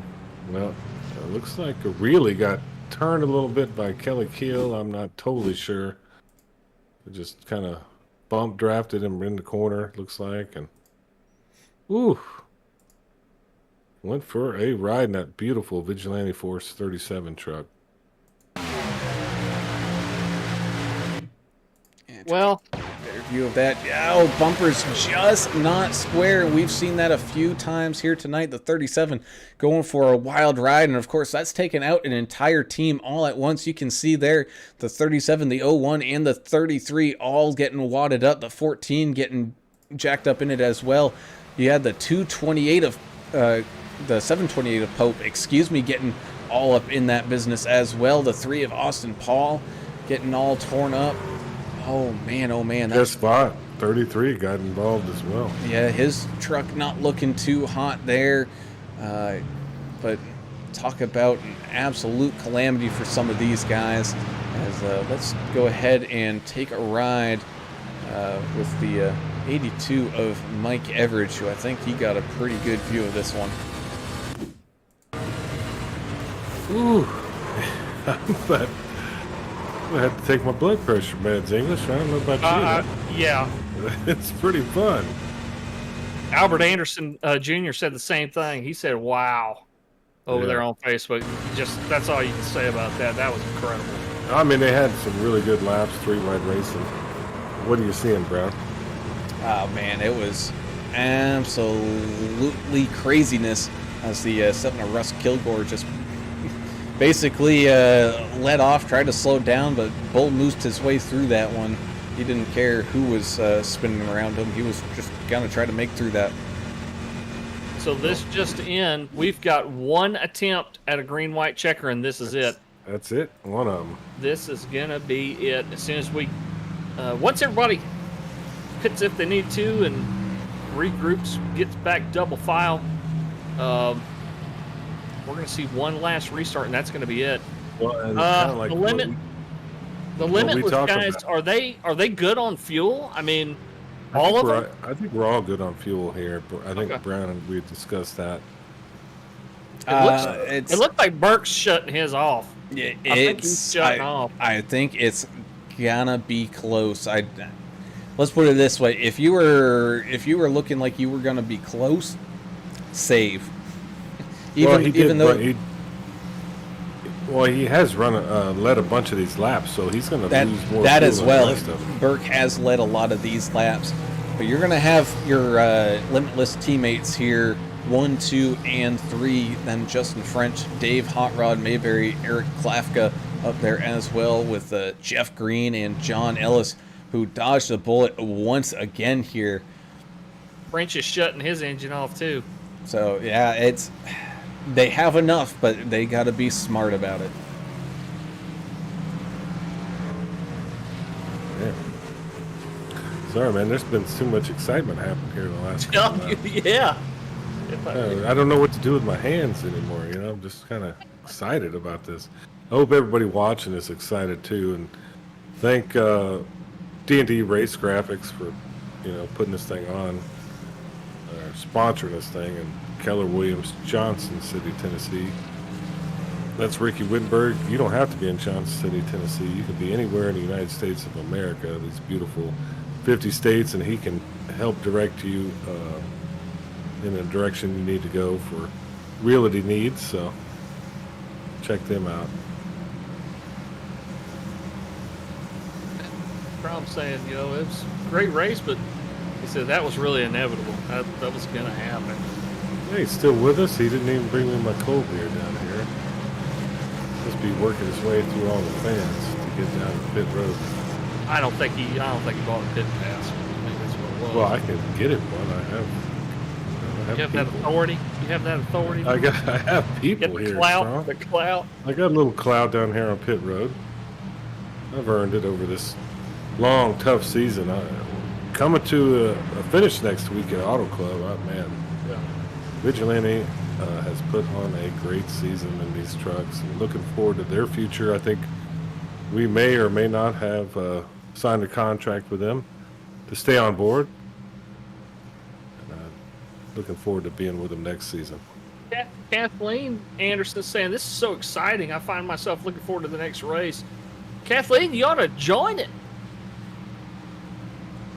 Yeah. You ought to join iRacing. It's so much fun. It is a blast. I think it's more fun to watch it now that I've done both. I enjoy watching it with the fans and y'all and getting to talk about all the cool stuff. When you're in there right now, those drivers are nervous. Don't let them kid yourself. They are white knuckle driving this thing. Not everybody enjoying the racing out there and the way things have been going. Jack Dixon over on YouTube expressing some discontent, saying some of that driving out there has been kind of lousy. He said some people they just got to know your place. So Well, yeah, it's frustrating. Don't get me wrong. I've been on the losing end of some stuff out here before, and yeah, it's extremely frustrating when things don't go your way and you feel like you've been wronged. But they've got a process in place for that. So yeah, and we're not out there. We don't see everything. I know there's, but I do love fights. If we want to talk about that, we'll talk about it later. But what a awesome finish, Brown. You're about to take this thing away. That they are. So get ready and buckle up, strap on that drinking helmet, and throw inhibition out the window. Green, white, checker, bonus racing here at Talladega tonight.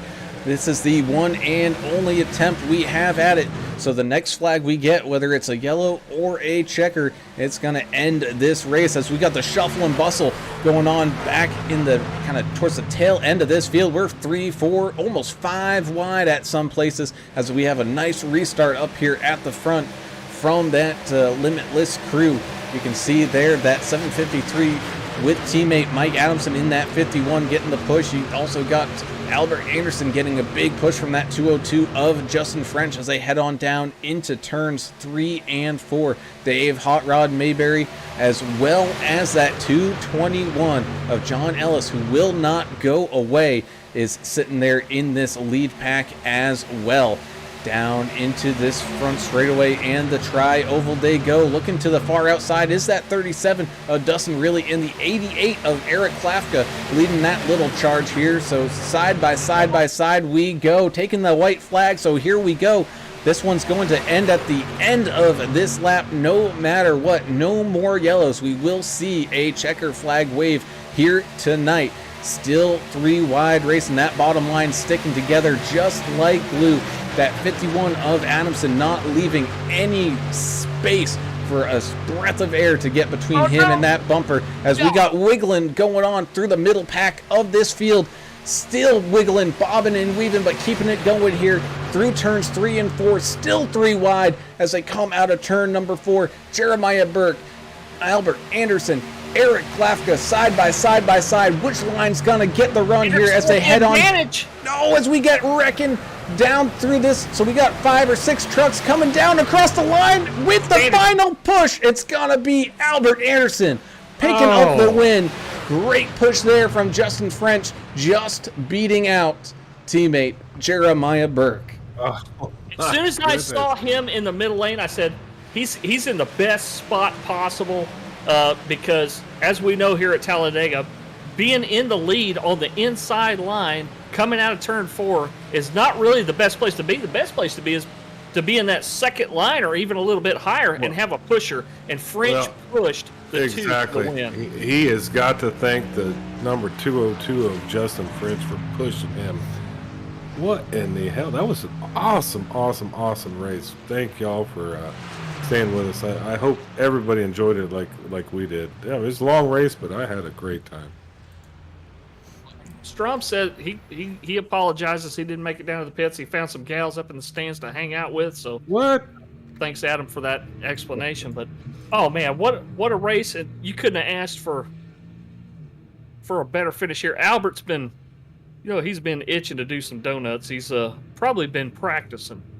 Yeah, I'm sure he has, but I told y'all he's good at these plate tracks. I don't know what it is, but he just really runs them well. And wow, amazing stuff here. John Ellis ended up in 8th. I think that's perfectly fine for him. Unfortunately for Jess Vaught, he ended up in 18th, and Alan, you got Timothy some Pope bus- in 13th. Alan, you got some business to take care of, That don't you? I do. So the lucky random driver of the night here tonight is the 37 of Dustin Reilly with that 17th place finish. And also with that, we want to congratulate Jake Kutcher on YouTube as our fan of the race tonight. Thanks so much, Jake, for joining us and cheering on your buddy there in the 81. It looks like everyone How do you spell really? I don't know how to spell this. Riehle.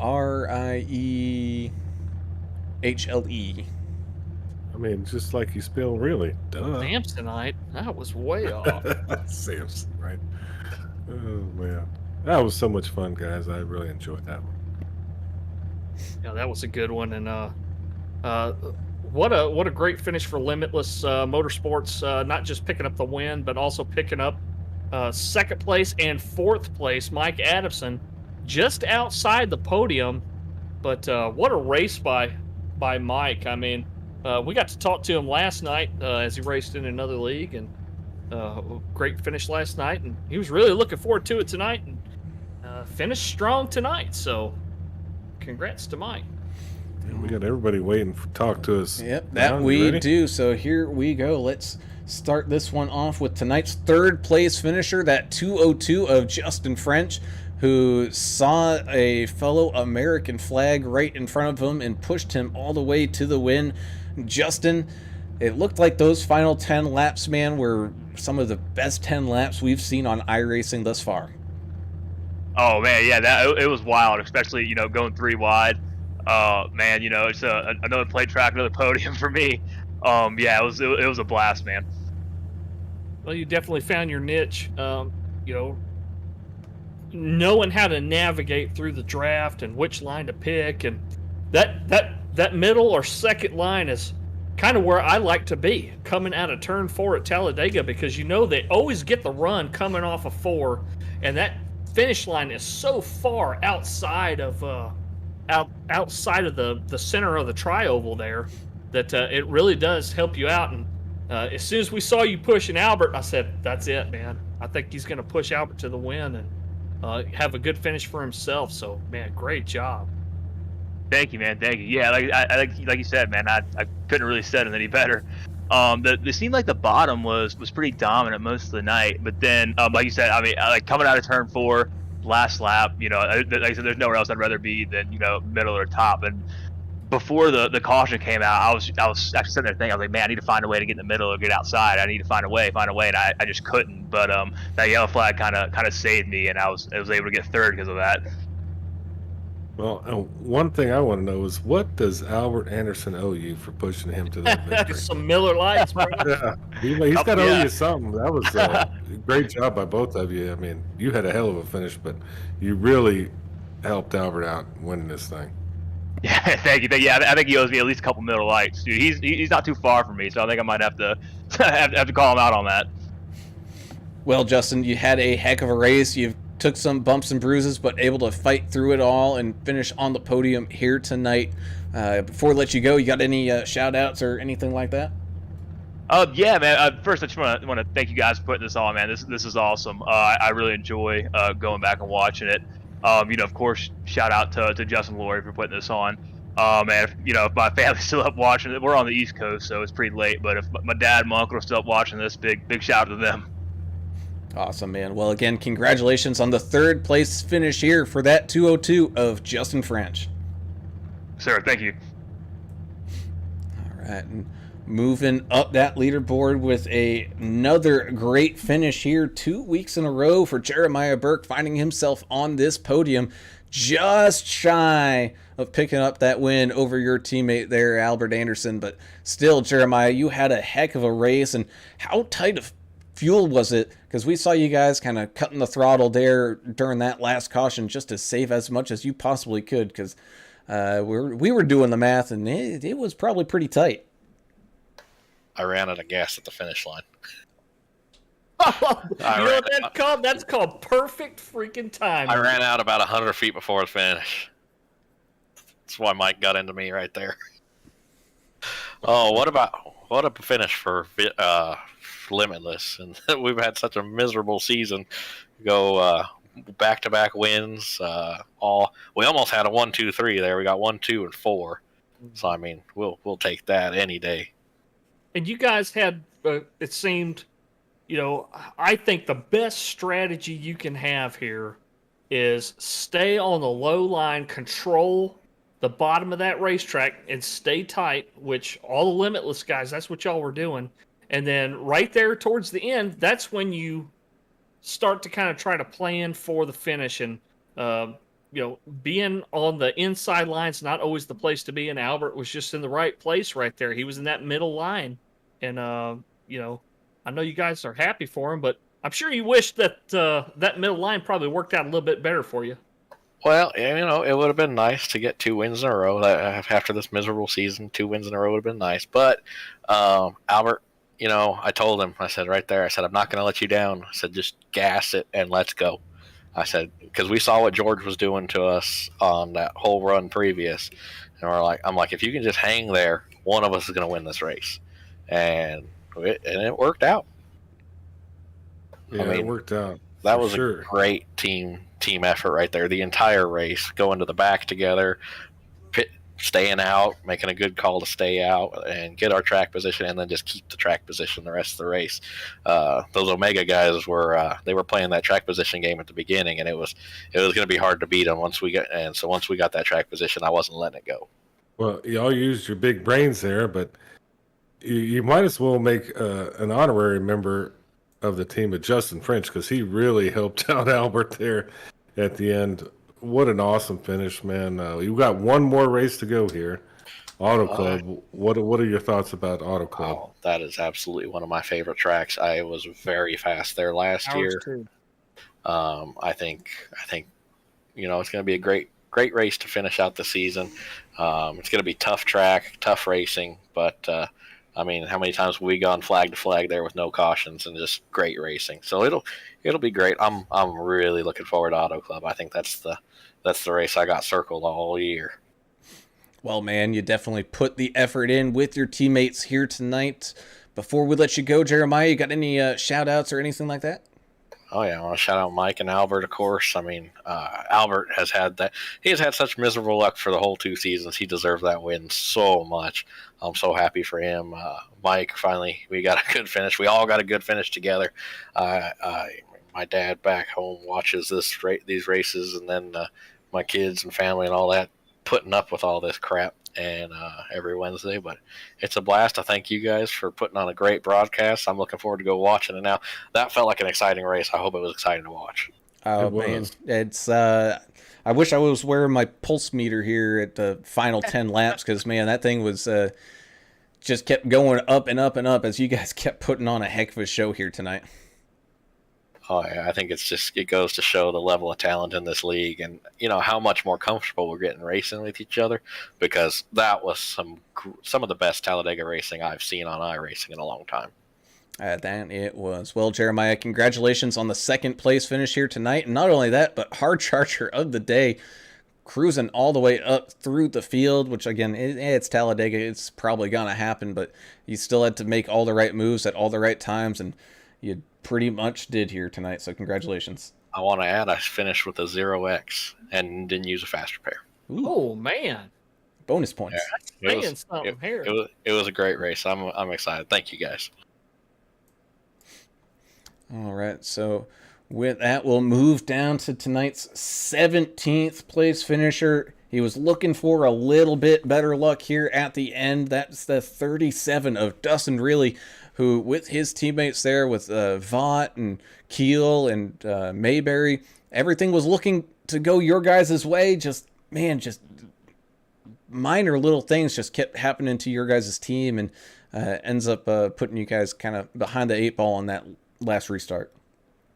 Yes, like I said, you got to be good here, but you got to have some luck too. I got disqualified right at the checker from incident points. Oh, man. Yeah, that's rough. Getting DQ'd on contact. We didn't know if that was gonna happen to anybody tonight, because the first large portion of the race was very, very clean. until it came down to it, and some folks were getting aggressive and stuff like that. But I want to hear you talk about the teamwork that you guys had, because y'all were trying to control both lines. At one point, y'all had the first 4 cars or trucks restarting together, and you guys control both of those lines. Is that kind of something y'all talk about as a team? What you're going to do on these restarts and what your strategy is on, where to block and where you're going to go? Yeah, definitely. I mean, that's what we love to do here. I mean, we try to control the race, any plate track. That's what I'm about. The inside just don't go no more. You got to be in the middle of the outside to go. The middle just binds it down on entry in the corners. But if you just be a little too aggressive, though, you'll get turned. That's what happened on that one caution. Kelly accidentally turned me, just us trying to control the race.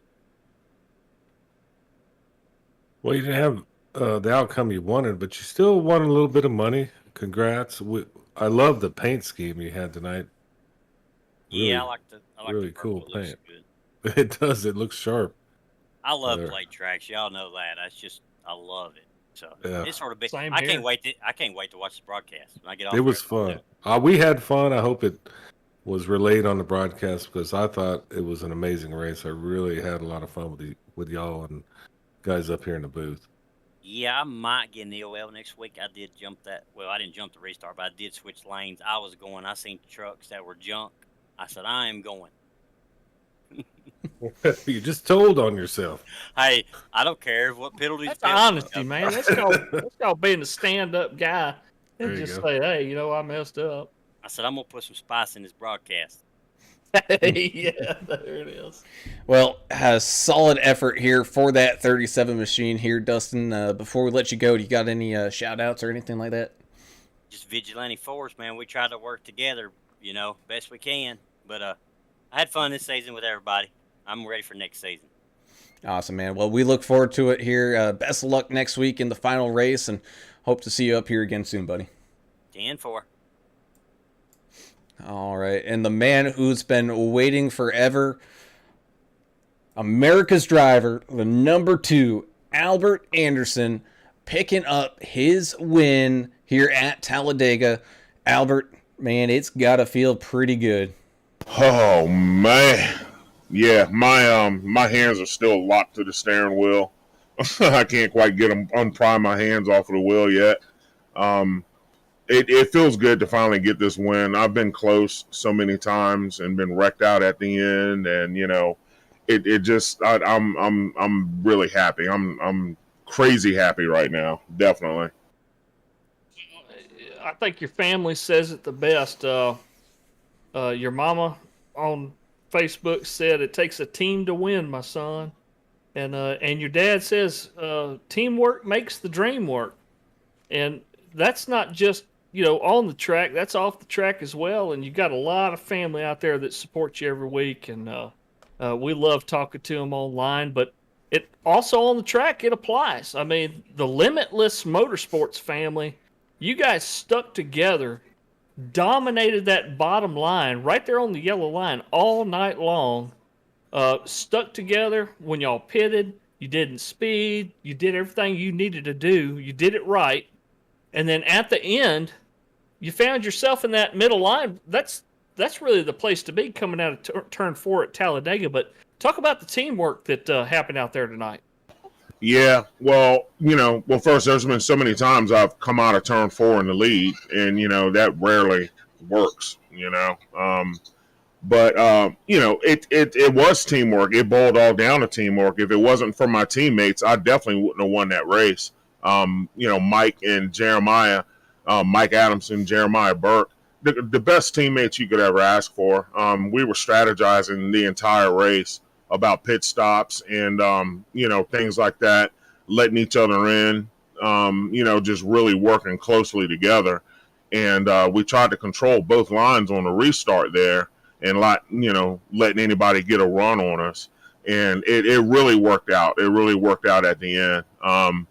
I really got to thank Justin French as well, because he was pushing the daylights out of me. It was everything I had to hang on to it, coming to the checkers. And Mike Adamson on the bottom pushing Jeremiah.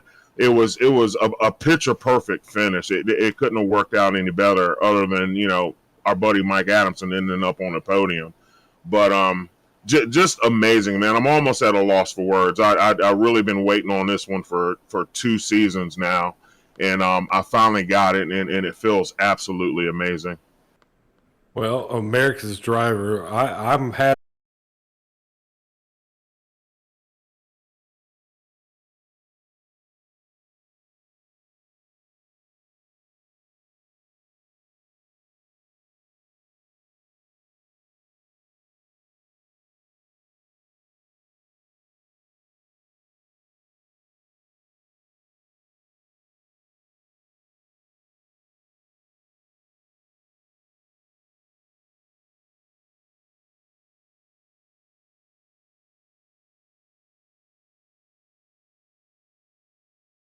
To kind of shoot yourself in the foot as well?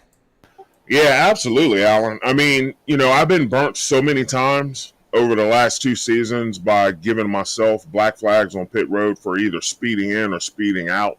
And over the last, bunch of races, I've been really, really cautious getting on a pit road, still trying to get on aggressively, but not over aggressively, and taking myself out of the race, right? You get a 45-second penalty on pit road for speeding, it just kills you. And that's taken me out of the equation on a handful of times. So I was really focusing on getting the truck woed up and not, sliding through my pit box or, sliding my tires, especially not getting new ones, and just taking my time and staying focused. And it worked out, it really did. It put me in the position where I needed to be at the end of the race. And that it did. Josh Bittner with a little bit of a comment for you over on the YouTube. He says, big win. Hang on a second. I just lost it. Sorry about that. Well, my cell phone has been humming. Yeah, off the table. It's about damn time Albert won one of these things. Congratulations, my brother. So yeah, I know you guys work together a lot, especially on the podcast. Well, not only that, I mean, all the fans. I mean, you have some people out there watching, so I'm so happy for them. They're with you every week. Very cool to see them watching and being a part of your life and your little racing life here. And we love to see you get this victory, man. I'm sure you have a lot of shout outs and all that. I do. I mean, yeah, guys. I sound kind of subdued right now, but I'm kind of in a fog. You know what I mean? I'm really blown away by it all. It's a game, not a simulator. I mean, it's a simulator, not a game. So I got that backwards. But sorry, Adam. But I'm just almost in a state of shock right now, really. So I'm putting all my thoughts together and everything. But I have such a strong fan base between family and friends. All of the racers in the 3 different leagues that I'm a part of, they've all been, become kind of a family within iRacing, and a lot of good friends and the support of a lot of good people, at HCK and over at Numb Thumbs, so, and, I also want to thank Jess and Lori Vaught for putting this whole thing together. They do an amazing job adminning the whole thing. Ricky Wittenberg, Keller Williams, Jackson City, Tennessee. Ricky does a lot for this league and holding it all together. And I hope I'm not missing anybody here. But, mom, dad, all my aunts, cousins, all of my friends, girlfriends, I want to just really thank everybody. And one more thing, you guys in the booth, I can't get enough of Adam, Allen, and Allen. I can't get enough. Especially my boy Adam Turner. He, if I'm not racing and I'm watching the broadcast and I'm listening to Adam, I'm on the floor through half of what he's talking about. Especially when he talked about somebody wearing a tank top looking like he wanted to stab somebody. I almost died. So, you guys do an amazing job in the booth. And, even when I'm not racing, I'm tuning in to races just to listen to your, broadcast all three of you are absolutely amazing, and I'm happy that you guys are here. Appreciate it, man. It's very kind of you to say. I think we try to throw a little fun in it, but it's really about the drivers. And tonight you were the driver, and man, just enjoy this, man. This was really fun to watch. I'm super happy for you. I'm probably going to watch this replay until the sun comes up. Let's see, it's 11:25 now. I'll probably rewatch this race at least 5 times tonight. I'm going to crack a cold beer and really let this one soak in. Well, man, you might need a couple extra ones. Go ahead and celebrate race winner, the number 2 of Albert Anderson. Woo-ha! Hell yeah! Have a good night, guys. Thank you so much. Well, Alan, you might as well let the folks in on it now, since Albert put it so eloquently there. He's going to have to put up with us for another season, because we're coming back for another season of Vigilante Racing League. We're going to be broadcasting the next season, which starts in June. Oh, yeah, coming right quickly up. So we're going to have the championship race next week. A little 2-week break just to get everything all fine-tuned, especially with the car change. I know some of these guys, race all across the sim, but others, league racing in these trucks is all they do. Well, that's changing up next season with those Xfinity cars. So you're definitely going to want to stay tuned to our channels for that. We will put a big poster out once when things have been officially made official, and all those links and whatnot. But we'll definitely be happy to have you all over there. But while we still got everyone here, let's go ahead and do the official field results here from tonight at Talladega. And man, it was a wild, crazy ride, especially in those final 10 laps. But it all ends up with that 2 of Albert Anderson picking up the big time win, his first win here at Vigilante. So congratulations to Albert. Then we have that 753 birthday boy, Jeremiah Burke, hard charger of the day, coming all the way up through this field to finish in second. Another great finish there for the Burke machine, having a great race. Same thing with that 202 of Justin French, really figuring it out on these plate tracks, as he said, and having a solid race there to finish in third. Mike Adamson as well. Man, he's had a couple great weeks here between all the leagues and whatnot, putting stuff together to get great finish after great finish, finishing 4th here tonight. Follow that up with the 88 of Eric Klafka, who was looking like he was going to be a pretty solid force here tonight, getting a top 5 finish. Then you have 29 of Dave Hot Rod Mayberry finishing in 6th. This is another great result for that Hot Rod machine, so congratulations there, Dave. Then you got the 01 of Kelly Keel fighting and clawing his way up through this field multiple times, able to walk away with a 7th place finish. Same thing with that 221 of John Ellis. I don't want to say anything quite yet until the points come out officially, but looking pretty good there on top of that championship leaderboard with an 8th place finish here tonight. Then you got the 257 of Russell Endicott having a great race there tonight himself in 9th, with the 999 of Jeff Snyder sneaking into that top 10. That shiny number 4 of Deion Jones worked his way up 16 spots to finish in 11th.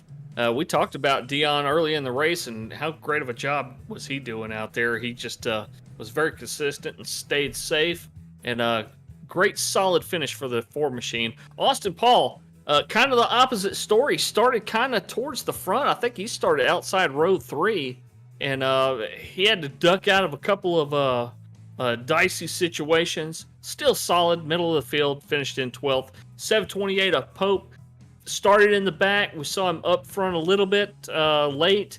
Got involved in a couple of those late wrecks. Finished in 13th place. Russ Kilgore, the Rocket Man. We did see him getting involved in a couple of accidents, but still worked his way up to 14th place.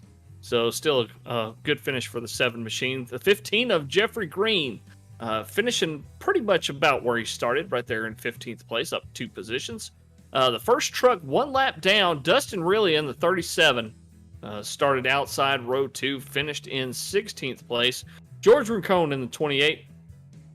Started in the back. We saw him leading a couple of laps, and just luck wasn't on his side tonight.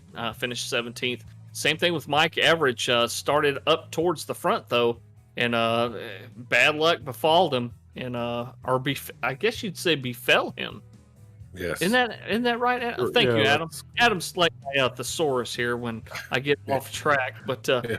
nice solid 18th finish for the 82. Jess Vaught, the boss man, he really needed a good finish tonight to try to catch the 221 of John Ellis in the standings, and he was back and forth all night. He was, started in the back because of a great finish last week, went up to the front, back to the back, up to the front, and it just didn't go his way. Finished in 19th place. Same thing with Robert Jordan. Very, very hard impact on one of those cautions for the 204. We saw him go around and finished back in 20th place. Jonathan Osborne, same type of deal. Luck really wasn't on his side tonight. And sorry about that, Chachi, but 21st, it ain't last. So good job out there tonight. Earl Evans with his Chachi support paint. We love that. Earl Evans always with the kind of crazy paints, but solid finish right there behind his buddy in 22nd place. John Herdzik in that Ford, just not too good of a performance tonight, man. It's just sometimes stuff happens. It's plate racing, and finished in 23rd. Chandler Paul, Chan the Man in the 72, finishing in 24th place. Jack Dixon in the 07. Jack the Ripper started in 10th, will finish 25th. And Jeffrey Ottinger will round out your field in the 214 in 26th place.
Yeah.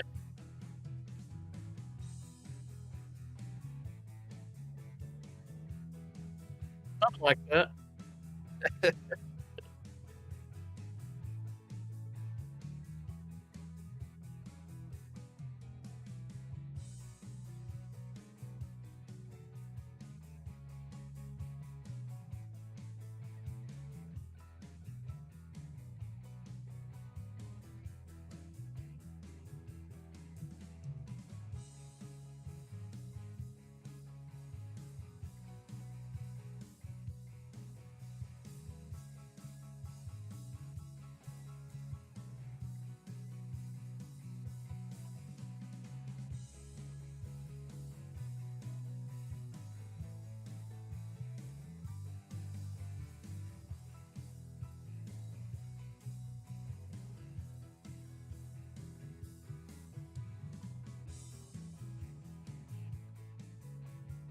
You gone.